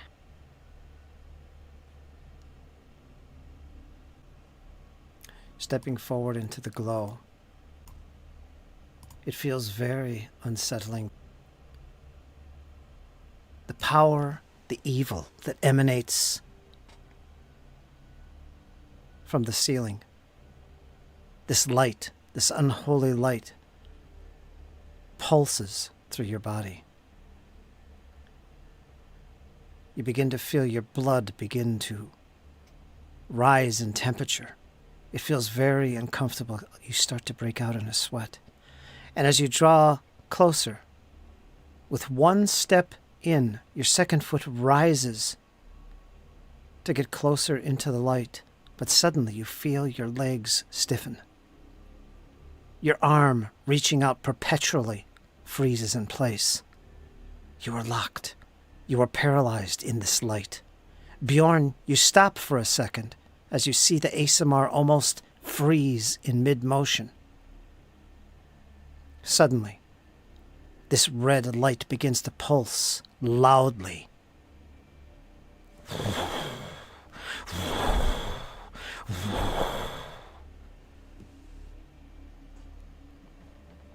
As if it was some type of alarm. Something that has... try to jerk her out the way. Hold on. Something that has frozen your friend in place. Now, before you have time to react, I need to put you in initiative. Because something vile has happened. Something dark has occurred. So the 3 of you put yourself in the tracker.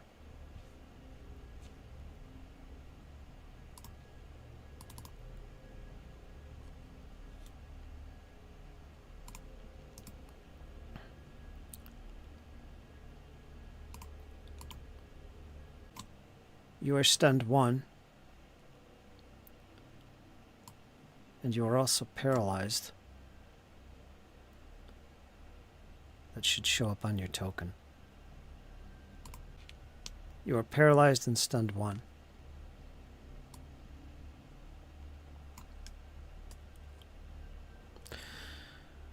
Before anything else can happen, you hear a loud hum begin to echo in this room. The light again begins to pulse. Lyra, I need you to make a DC 26 basic will save. Public or private? This is public. Alright, and you said we'll save? Will save.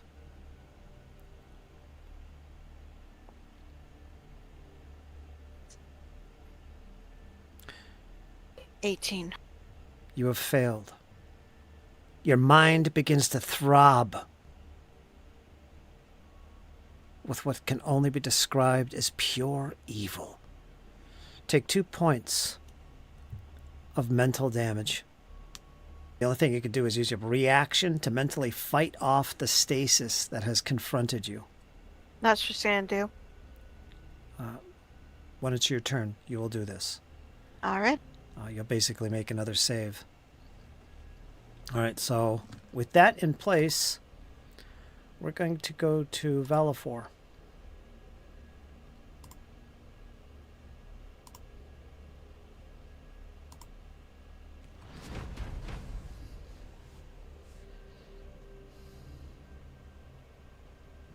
Valifor's gonna pat Bjorn on the shoulder real quick. Open another door. I'm gonna drag her through it. And Valifor's going to try to pull her out of there. I hate doing this with Jesse's characters. I really do. I hate putting them in the line of fire. Can make a strength check. Athletics. Coming up. Athletics. 23. Hey, you just managed to pick her up because she's very unwieldy. She is very encumbering because she's so stiffened by this. But you do manage to pick her up. You can move at half your movement speed out of this room with your second action. So you have 2 actions remaining. Or 1 action, sorry. You moved, did an action to pick them up, and you got 1 action remaining. At half my movement, right? I'll let you have your full movement. Yeah, Valifor's going to come up here, dragging her along and waiting for Bjorn to open the door. Okay, so you have her on the shoulder? Yep. Okay, you did not step into the light. Nope, walked around it. Okay, we're going to go to Bjorn. Bjorn's going to walk down, around the light, get on the other side of Valifor, and open the door.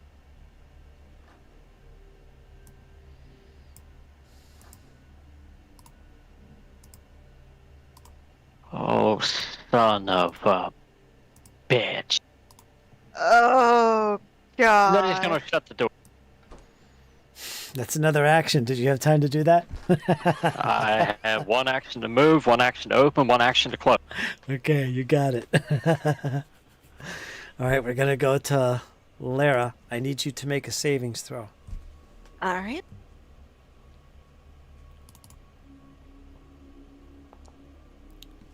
$30.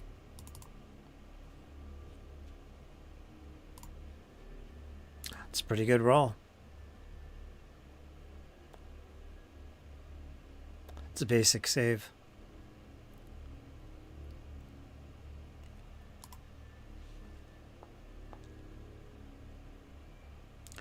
You're going to take 21 points of mental damage. Take note, however, you are out of the light at this stage.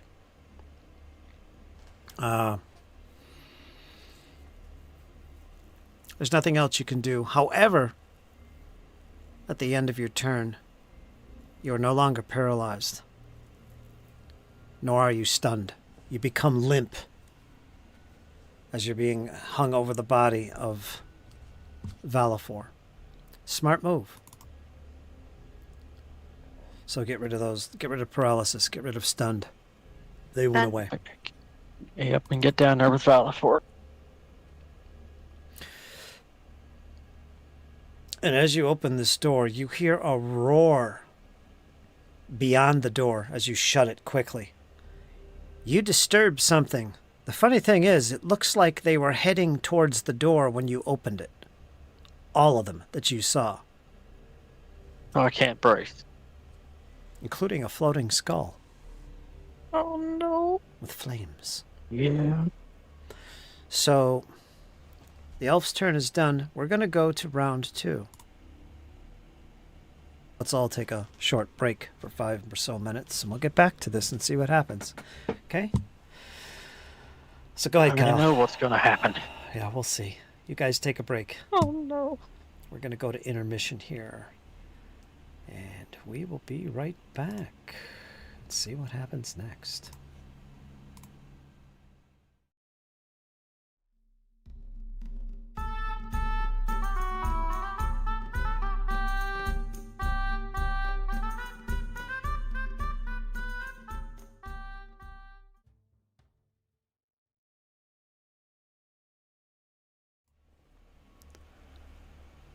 Okay, here we are. We're going to pick up part 2 to this session. 67. Danger awaits. Danger awaits. Or does it? We'll see. Bad tidings. The companions have fallen under here. Seeming to set off some type of alarm/trap in this room that's glowing with an evil red, pulsing with an evil red energy. Did some damage. It paralyzed Lara, who is now currently on the shoulders of Valifor. as both him and Bjorn hover near a door, trying to make good an escape. Opening the door, they quickly realized, "We don't want to go this way," and slammed it tight, for creatures were on the other side, gruesome-looking abominations. So we are back in initiative, with some new visitors in that initiative. We shall see who that is. And we're going to go right to one of those visitors.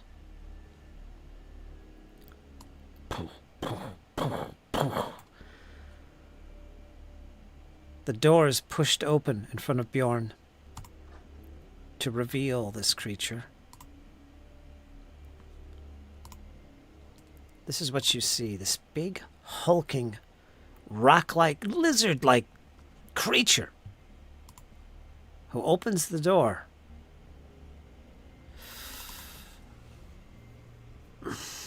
He immediately pulls back to slam you right in the face with a fist. Bjorn. Reactive shield.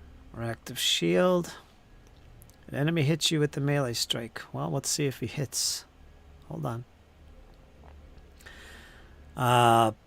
Yeah, he hits you with a critical.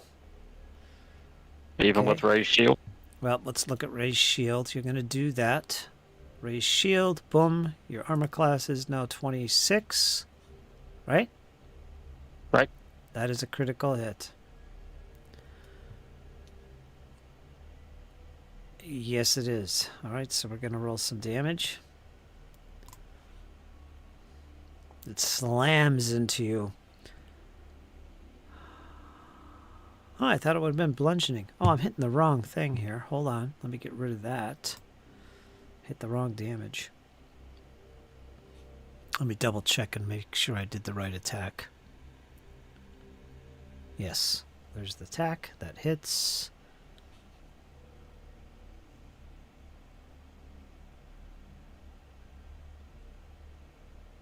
Yes, and it is critical. So let me roll the damage. That's going to be bludgeoning.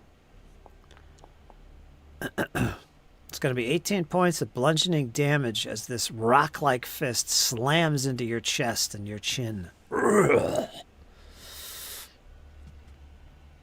And let's see.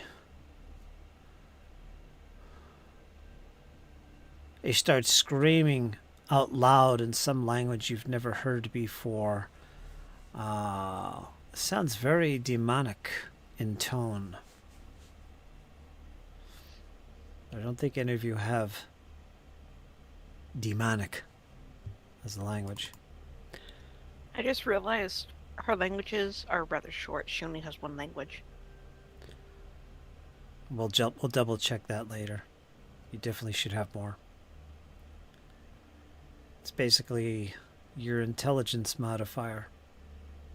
You speak Elven and Common plus your intelligence modifier in languages, so you're going to get some extras. Unless your intelligence is 0. Okay, we're going to go to Valifor. Well, Thor's going to be rather simple. Fritz, he's got layer on his shoulders. As him and Bjorn kind of spoke for a moment before the... You're going to be flat-footed with went down. Valifor. As long as you're Yep. carrying her. Yep. But yeah, before all this went down, Valifor just kind of looked at Bjorn. Bjorn said, "Get me 2 steps. I'll be right behind you." And he's going to spend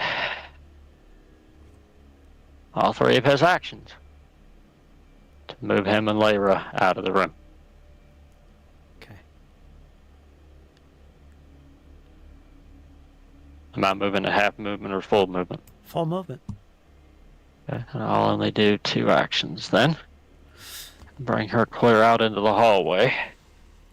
Her bulk would be added to what you're carrying, so it probably would slow you down, but I'm not going to count that because he's such a strong guy. So we'll let him get away with that. Yeah, it is. You can come out here in the hallway.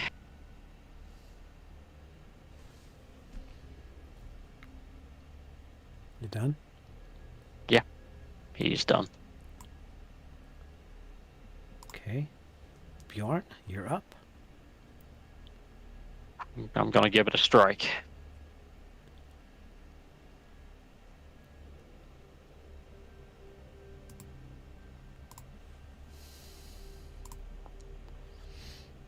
$29.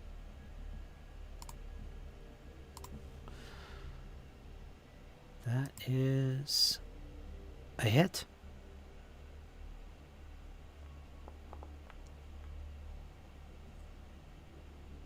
Eight points of slashing damage. Oh, correction, I'll back that up. 8 points of piercing damage. I stab it right in the face. Okay. You have to say which one it is before you roll the damage. Or the attack. But that's okay. Oh, that's right. I forgot about that. It's okay. So 8 points it is, and it gets through. Doesn't bother him. I was afraid of that. You know, somebody's got to hold the line to give them time to escape, so we'll do it again. Remember, it'll take an action to shut the door.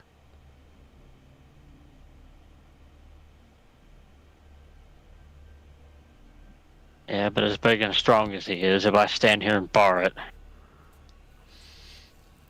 It'll take him an action to open the door. So there is that. It's up to you. I'm going to withdraw. Okay. Back up to here. I'm going to shut the other door. And I'm just going to stand here ready. Kyle. Oh, I should give him another hero point. I was. Goddamn, I don't have any points to sacrifice. Oh. Okay, so moved, attacked, close the door. I'm going to go to the elf. Now, you're on his shoulders, but you do have your 3 actions. You could just hop off. No deduction, just move if you want. Or let Valifor carry you out of here. It's quite luxurious No. up here. No. Okay. No. Lyra is gonna get off his shoulder.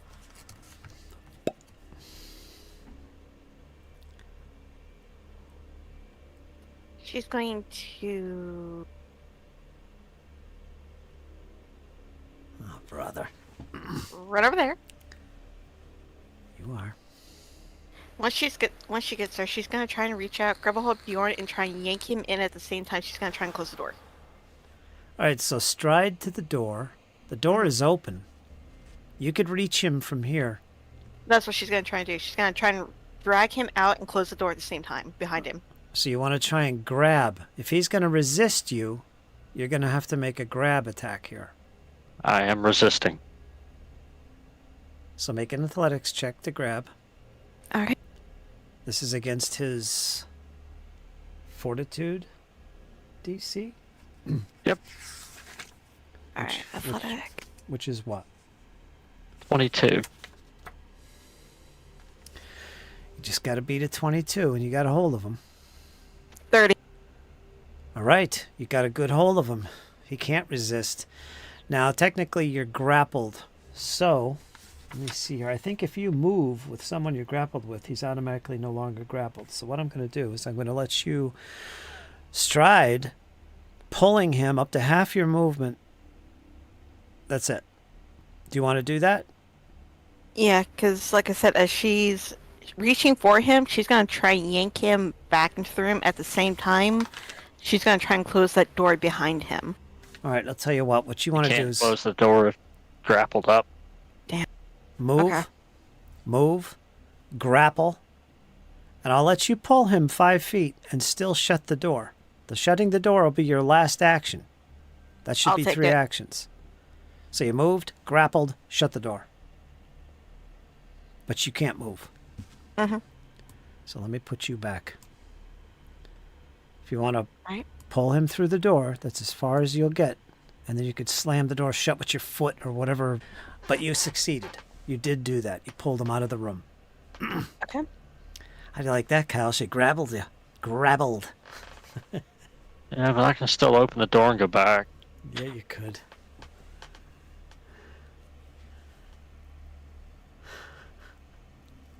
All right, you're done. We're going to go to the next round.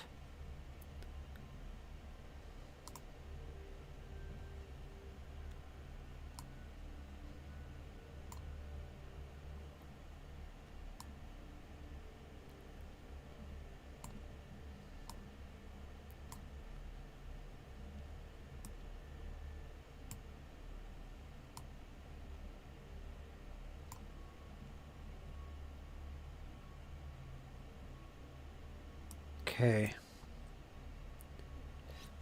You can hear something screaming in some foul language in the chamber beyond. There's some kind of commotion. Something to do with that creature that you engaged. But that's about it. We're going to go to Valifor.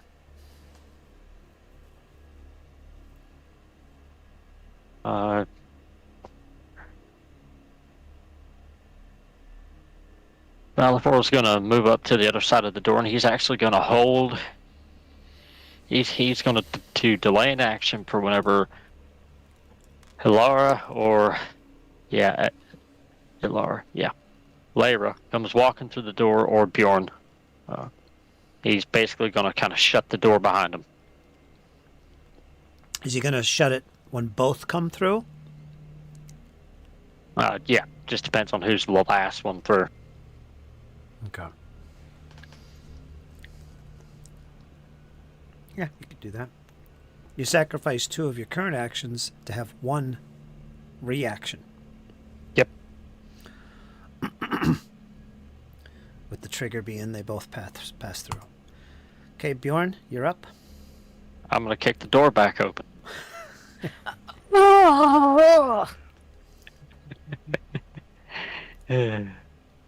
She's shit if I actually open that door. Well, you did. And as soon as you do, there you see them. Not just 1, not just 2, but 3 of them. And they're closing in, Bjorn. All right, for free. I'm going to shut the door and book it. Yep, for free, I'll let you close it. God. He's going to move out into the hallway.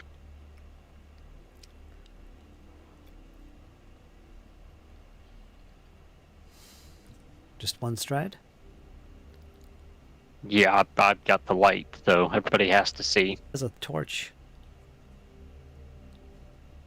Alright, then I'll take another stride down to here then. Okay. All right. Lyra, you're up. Alright, she's gonna use her full 25 feet. Okay.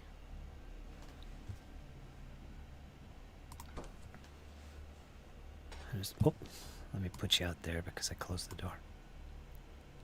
There we go. You can keep running. I think that's her full 25 feet. Am I able to sacrifice an action to continue moving? Yes. Yeah, you can stride 3 times. Alright, she's gonna sacrifice an action to move again. And then she's gonna place herself right there. And she's gonna wait for the other 2. Okay, a little leapfrog. Valifor is in the dark almost. All right. Gonna go to the next round.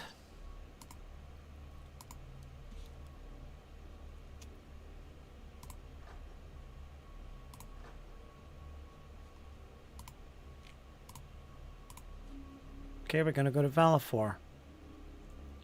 Valifor's going to book. Okay, is your intention to get up those steps and out? Back up to that chamber? Is that the intention? For both Valifor and Bjorn, yeah. All right, you could do that. You could make it out of there and escape what could be certain death. So let's go back up there. All right, you make good your escape. You race up the stairs. Valifor bringing up the rear. You're all safe. You make it up to this top room once again, catching your breath and listening, prepared for anything that comes. You don't hear anything pursuing. A full minute goes by of sitting here. You don't hear anything. They don't seem to know where you went, perhaps. Maybe they're searching. But they haven't pursued you up these steps so far.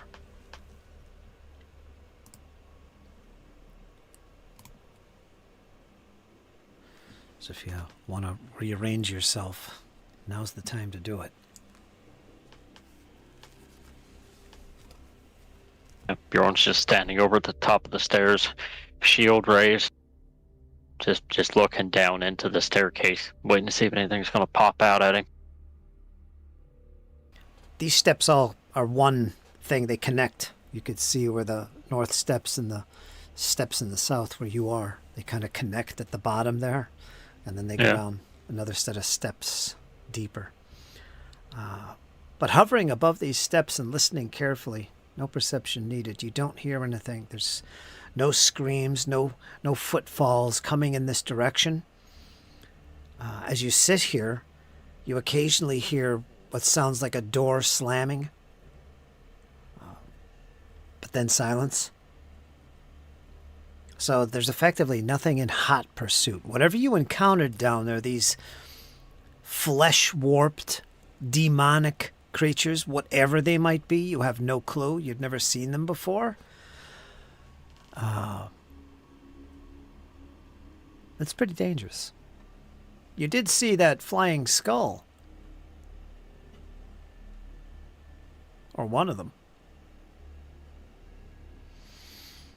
Bjorn, do you remember seeing him Oh, yes. with that group that you encountered last?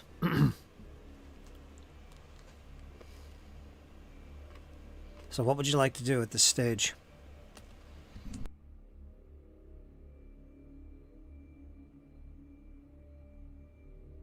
I think we're still pretty full on healing, so why don't we start heading back up to the balcony like we originally wanted to do?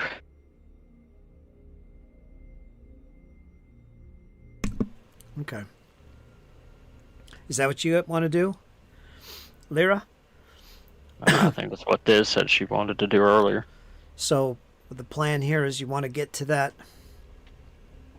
level above the arena where the basilisks were encountered, and you had the encounter with the gong and all that kind of stuff, were ambushed. You want to get up on that balcony area overlooking the arena. All right. Well, in that case, let's see. Boy, you have to go a long ways. You have to go through the tavern with the ghouls. I assume you do so, right? Yeah, because I think we pretty well explored everything else. Right.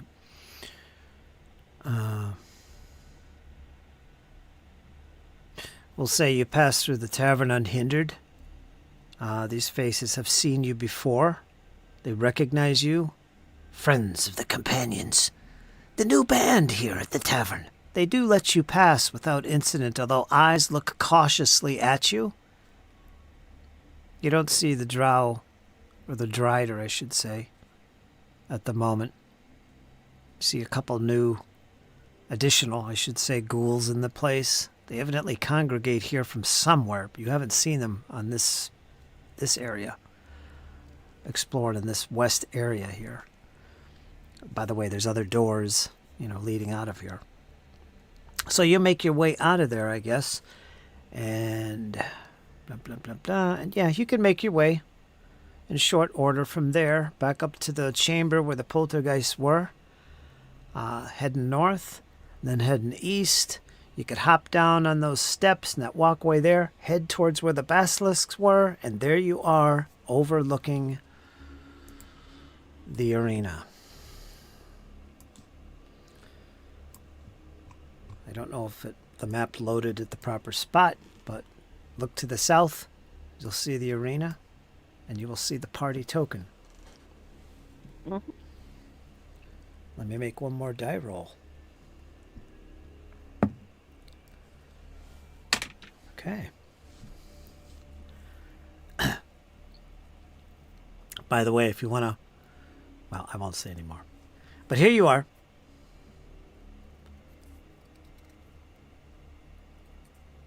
overlooking the arena.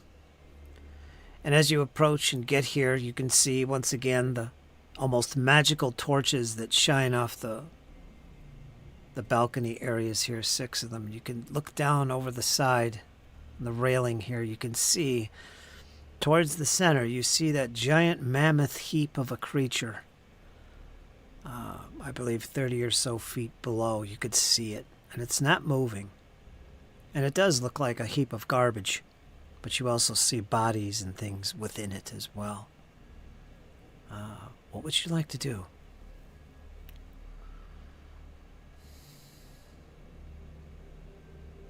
Well, we've been really thoroughly exploring up here, right? We pretty well got everything here done. As far as you could tell. There is some areas that you avoided, didn't look at. Just a number of them, actually. Are there any of them close to our current position? Okay, let me... From what you guys know, in other words, not including any secret doors you might have missed or anything like that, there is, towards the east,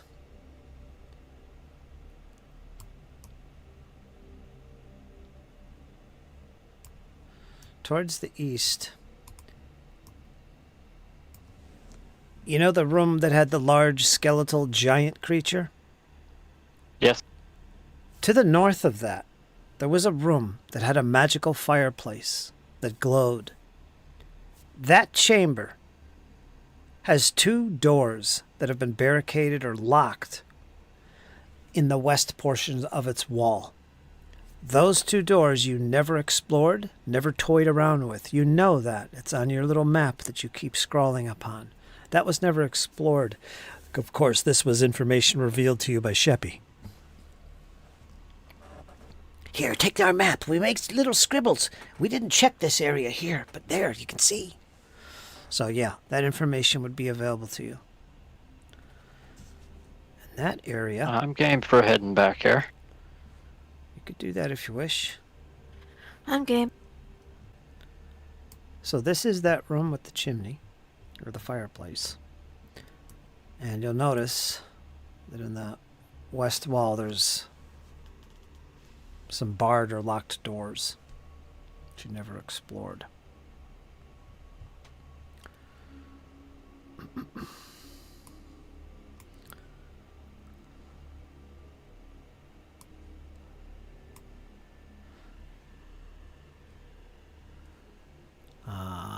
Bjorn, where are you? There you are. Comfortable room.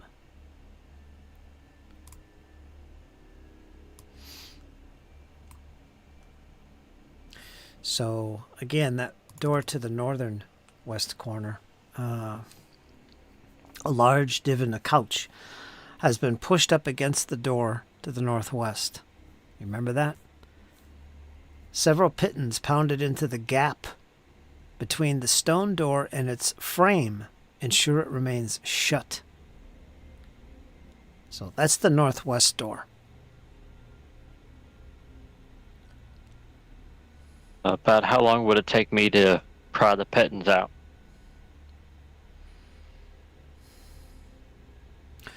It'll probably take a while. That could take as much as a half an hour. Depending on how deep they're in there. It could be loud and noisy. Or it could take just maybe 10 minutes. Only one way to tell. Yep, let's do it. Okay, so you and Bellafor can do that. Of course, you have to move the big couch out of the way, too. Takes no time. We will. All right. 10 minutes with a crowbar or similar tool to pry the pitons out of the door to open it. So for 10 minutes, you can spend prying them out. So that's not too bad if you have a crowbar.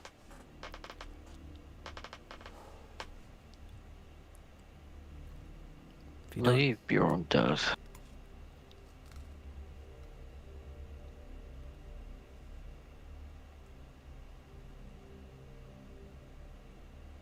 It won't let me open my backpack.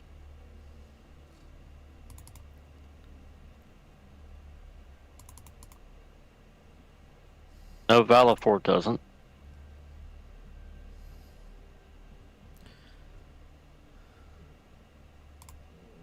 What are you looking for? Crowbar. I think I have one. Let me look. No crowbar. Yep, she's got one. How do you like that? She'll exhaustively take it out and like wobbly hand it over to Bjorn. He'll take it. All right, so it's going to take you 10 minutes to do this. Okay, so you remove the pittons, you pry them out, 10 minutes go by, and the door is now able to be pulled open. As you brace yourself and begin to yank, it's almost stuck, but it starts to give. As soon as Valifor chimes in and steps in to help, the three of you pulling on this door, and almost like a suction cup, you get it to open, like as if you've broken some seal. It slowly begins to open, like it hasn't been opened in hundreds of years. Let's open it up and see what lies beyond. Bjorn, I'll put you right up there.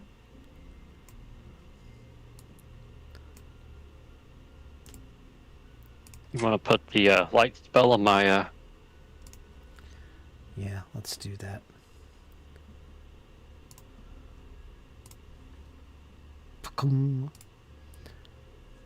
And your torch is... Whoever had the torch, that's out. That's gone. So remove that torch from your inventory if you haven't already. Do you light another one, or do you want to just go with Bjorn's light? Can have a second torch out. Are you lighting it? Yep. Okay. So you get double light going.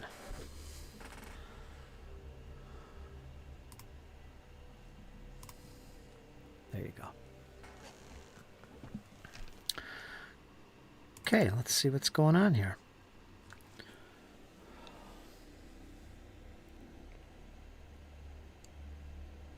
A glowing circle of runes covers this floor. Parchment covered with cramped writing sit on a desk situated against the northern part of the wall. And the splintered remains of a bed are piled in an opposite corner.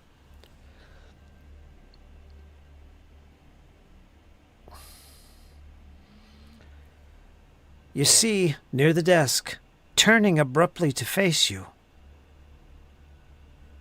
what looks like a wrapped, desiccated human who's alive. Think mummy. He turns to face you, Bjorn. What do you want? You've come inside the chamber you have. Who are you? What are you? I am Chafkim. Chaff. Are you friend or foe? Hem. Why, of course. I am a friend if you are a friend of mine. Do you seek to do me harm? Forgive me, I've been traveling these corridors for a long time. I've fought many things here. Do you serve Belcora? Let me actually put him where he is. He's at the desk. We'll put you in there. Belcora. Maybe I do. Maybe I don't. For Belcora is said to no longer be alive. Who do you serve? I serve the town and innocent people of Otari. I've come to put a stop to the attacks on the city.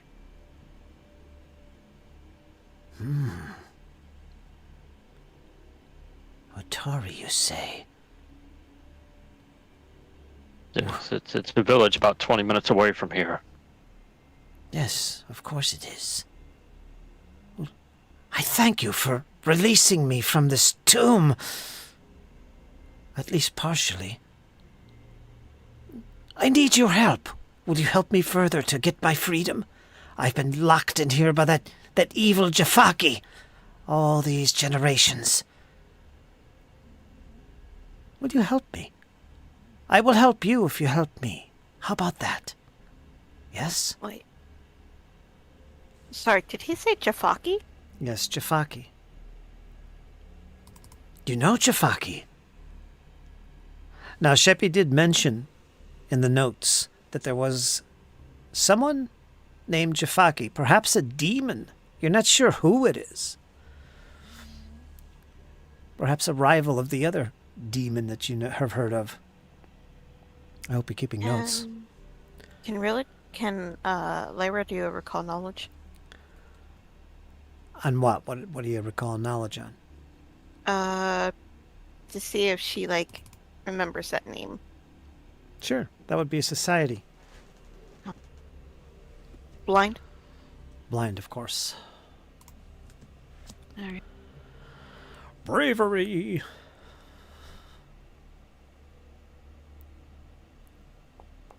On its way? Doesn't ring a bell. Okay. I do not know of this Jafaki of which you speak, but how would you intend to help me? Jafaki Or is... help us? Jafaki. He is an evil, horrible servant of Belcora, as I am. But Belcora, of course, has been defeated. She is no more, but that evil Jafaki, he was taking over. He locked me in here. All this time, I've had to use my magics to preserve my life until one day someone could help me get out of here. Jafaki put magics down on this door, on this chamber, so I could not use a teleportation to leave. That's how he trapped me. But now is my chance. With your help, the magic can be overcome, and I could get out of here. What kind of help would you be in need of from me? We could definitely use tactical support. Yes, of course you could. We could actually use a guide to the gauntlight. Have you been to the lower level? Yes, I've been all through this place. Again, I served Belcora. But she is no more. Are you evil? What does it matter if I am evil? I'm grateful for you saving my life, and now I offer to help you as any way I can. We need a guide. If I help you, can you help guide us through If either one of this you, level and the lowers? if either one of you at any point in this conversation would like to check his motivations, you can do that. It's a perception roll. I am. I'm gonna check it. Same here. Yeah. Doing it blind.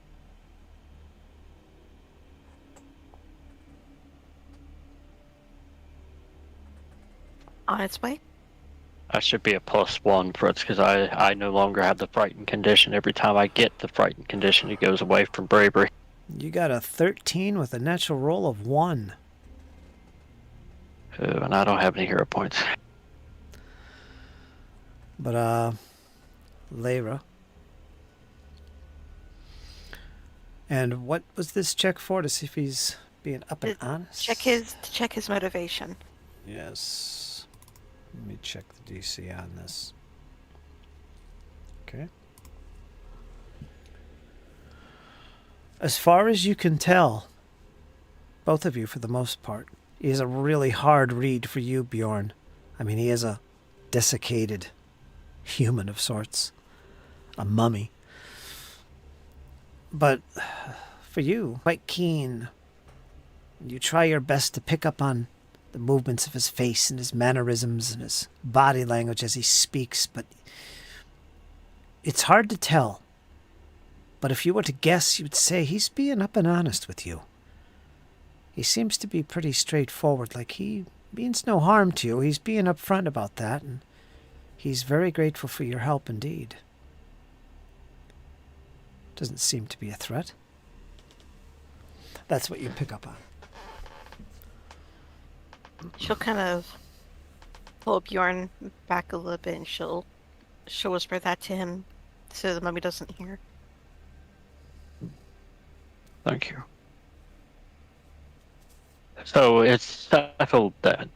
If I help you escape, you become our guide to the gauntlight. Are you a spellcaster? And looks intently into your eyes, Bjorn. I know a bit of magic. You know magic, do you? Maybe you can help me. See, I cannot leave this place. I am stuck in here because of the magic that binds me, preventing me from teleporting from here. Perhaps you could help, maybe. But it means nothing. I now have a gateway. I just need a few more things to help me. So he speaks in a manner that you are a spellcaster, right? Bjorn, you've got some experience with magic, arcana? Yeah, I've got some experience with it. Okay, so basically he's trying to do some kind of ritual. And it involves this circle that's on the floor where he has to perform this ritual. But he doesn't go into details about what he's trying to accomplish, but he knows and reveals to you that he's been stuck here all this time. And he's grateful to you for helping him. And he offers up whatever information he knows to you as gratitude for that. But first, before that happens, I need you to specifically to make a diplomacy roll. Yeah, with a +0, this is going to be fantastic.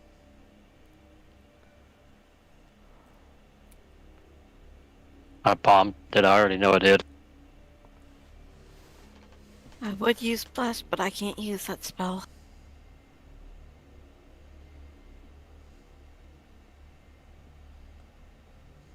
He doesn't seem too impressed by you, Bjorn. No one else is speaking, so the information he's given you so far is pretty much what he's willing to share.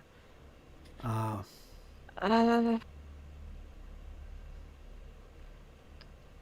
Lyra's gonna...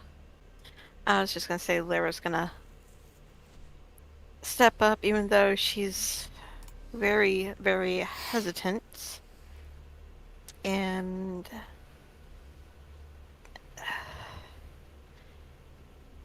So, what do you need in order to get free? How can we meet the end of the bargain so you'll help us in return? And she's just staring at the mummy. what you can tell, he seems very preoccupied with finishing what he's doing here. It seems like he's been scribbling on his spell book all kinds of incantations and rituals to help him maintain his life here. In fact, some of the wrappings on him are actually pages from his spell book, magically preserving him all this time, hundreds of years perhaps. He talks about... you go ahead and make a diplomacy check as well while I'm talking about this. On its way. Boom. We got a nice roll there. Okay.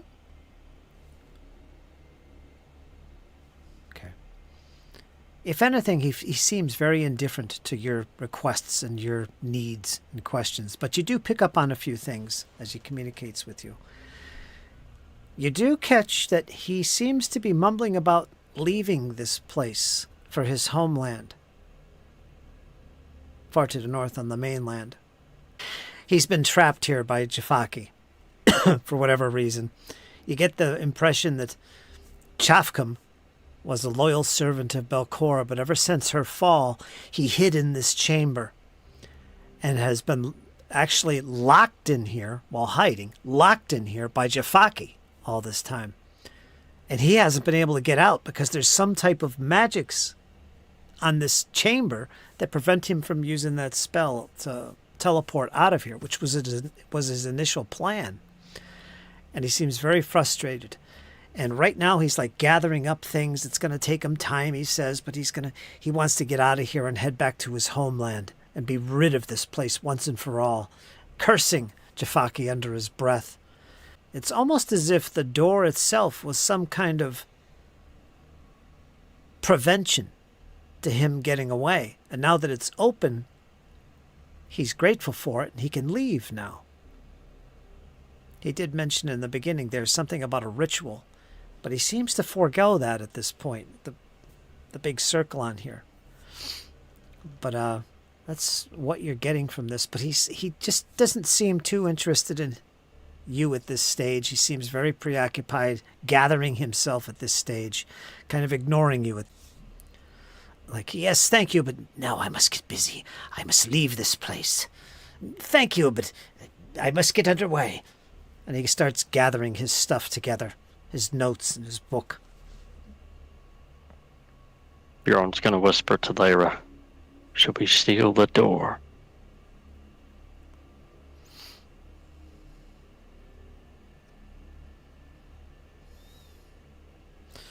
Oh, Lyra's gonna lean in and whisper back to Bjorn. She goes, "Get on the other side of the door. Make sure there's something that we can use to bar the door in case he actually does try to leave." Okay, that might be tricky. You would know this, Bjorn, or anyone trained in any of the traditions of magic would know that if this is part of the seal, this door, once it's opened, it's broken. The only thing that can reseal it is powerful magic. Just closing the door and putting a bed in front of it and spiking it probably won't work. If he is indeed sealed in here from magic, you might have just broken that seal. Permanently. Lyra's gonna step up and she's gonna go, "Since we opened this door for you to get out, wouldn't you owe us something in return?" He doesn't pay any attention. He's just mumbling to himself at this stage.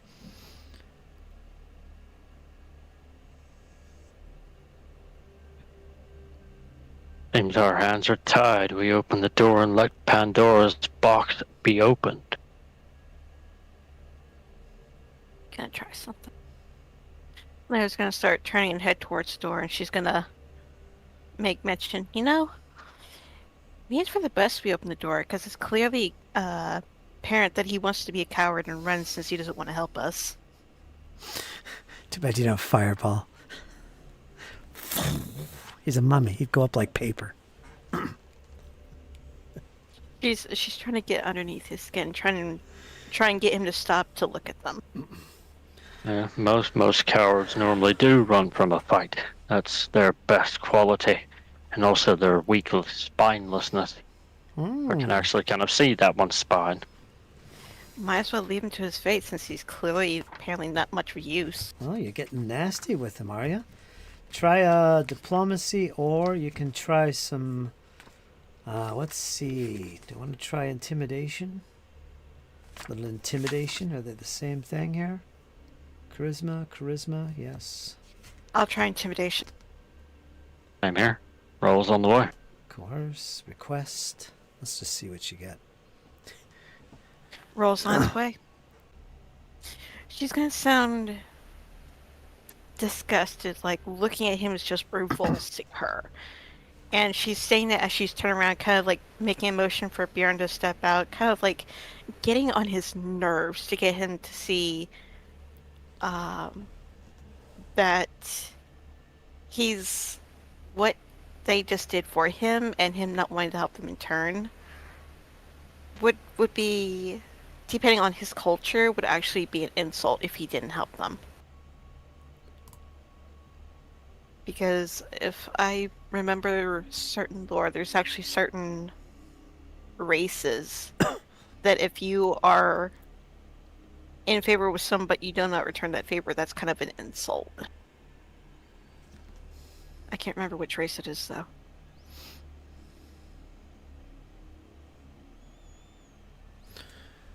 As you speak these words, about halfway through your speech here, all this time he seems to be ignoring you, but then all of a sudden something got his interest, got his attention. He stopped and he looked back at you, and he looks very impressed. Just very interesting. Maybe I do owe more of a bit of gratitude for you. What is your name? I was gonna glance at Bjorn and Valthor, and then she's gonna look at them and be like, and what if I am to you? Because clearly you are not willing to help us, and since we did you a favor... Oh, no, I will greatly help you. I just need a few days to gather my things and prepare my ritual so I can teleport at last to my homeland. That's all I need. And How can I help you? Well, I'm just simply saying, what's to stop you from not returning the favor to us? All you just said is you're going to be looking into the ritual to see what you need, and if you can do that on your own, Yes. what's in it for us then? Well, there's nothing in it for you. You've freed me, and I am very grateful. What else can I help you with? Then be our guide? Or we can simply walk away and you just sit there for the rest of your life just thinking about how you could have helped us, but yet you want to be a coward and run away. Up to you. I do not belong here. I'm going back to my homeland. You could stay here if you wish, but Belcora is dead. I am not going to stay here any longer. And be our guide, and then once you are done, you are free to leave. I will not be your guide. I am no Then mere tell guide. us what lies below. Jafaki lies below, and his minions. Demons.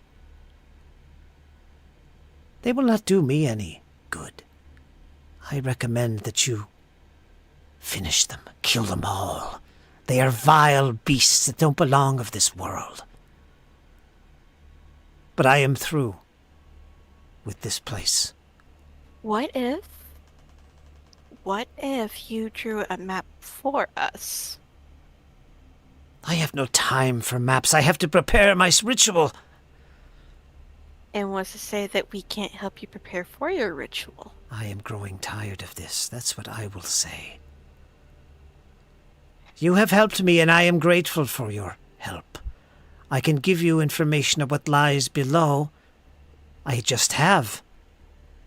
But I am not going to stay here and risk any more of my power and essence in this dark place. I have other things to do, other pursuits that interest me, and that's all I want. I was going to glance at Bjorn and go, coward through and through. How unique. Very well. One last parting request. Do you have any knowledge on how we might better combat these demons? Magic. Magic and what gods you pray to would be the best power you can have.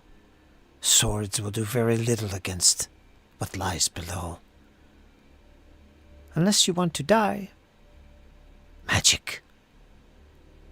Keep your eyes open. There are plenty of magics available below. Don't listen to demons. They lie. And if you see Jafaki, slay him. I'll be sure to do so. Come along, Lyra. Let's be off. I'm going to give the creature one more disgusted look and walk away. Now where are my papers? Yes! And he goes back to his work.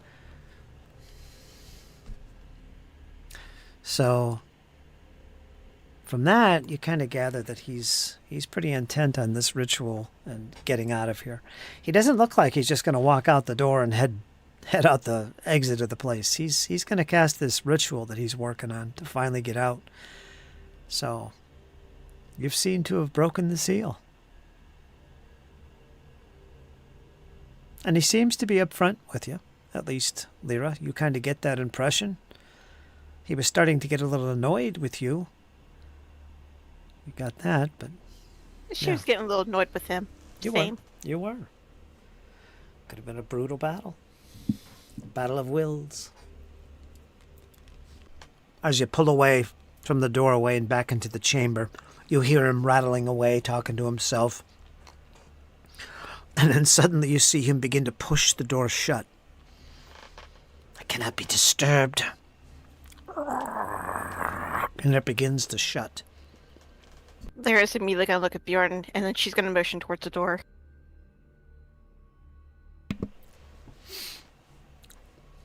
Leave him be. We got what we needed. The coward run for the hills. The real people are staying. Lyra's gonna edge over to the door, and she's gonna faintly call into the room and go, "Have fun with the other demons!" I will. Slam. So with that, there's one more door in this chamber. Looking that over, you can see it's just locked. That would have to be, well, let me double check here. Could be magical. Yeah, it's locked. You pull on the handle and it's just not moving. There is a keyhole, however, so there must be a key. So with that knowledge, you know what lies behind the one door. And he's back there working away, chuckling under his breath. You have one more door here to explore. It is locked, so keep that in mind. And we'll call it here. And we'll pick up in the next session. Hopefully get everybody in here. But thank you guys for playing. It was a interesting one. Totally none prepared for that level underneath, but we handled it pretty good. Yeah, all around good game. Very laid back game. So you guys do your outros. Go ahead, Dizzy. You're up first. What'd you think? Well, she definitely got a taste of what evil can do to you, even whenever you've got blood in your veins. Definitely had a one-on-one battle of wills with the money. That was interesting. And now to figure out what we're going to do from there is going to probably not be so easy as we think. Yeah. How about you, Kyle? What'd you think? All right. It was good. I had fun with it, and I enjoyed myself, as I always do. Definitely got to see some different creature types, which is always fun. I do get tired of whooping up on the other ones. You do. Oh, yeah. I enjoyed it. Good. So, folks, we're going to call it right here with episode 68 looming next week. We'll be back. So, folks, thanks for watching. You guys hang in there because it's only going to get better. We'll see you again soon. Take care.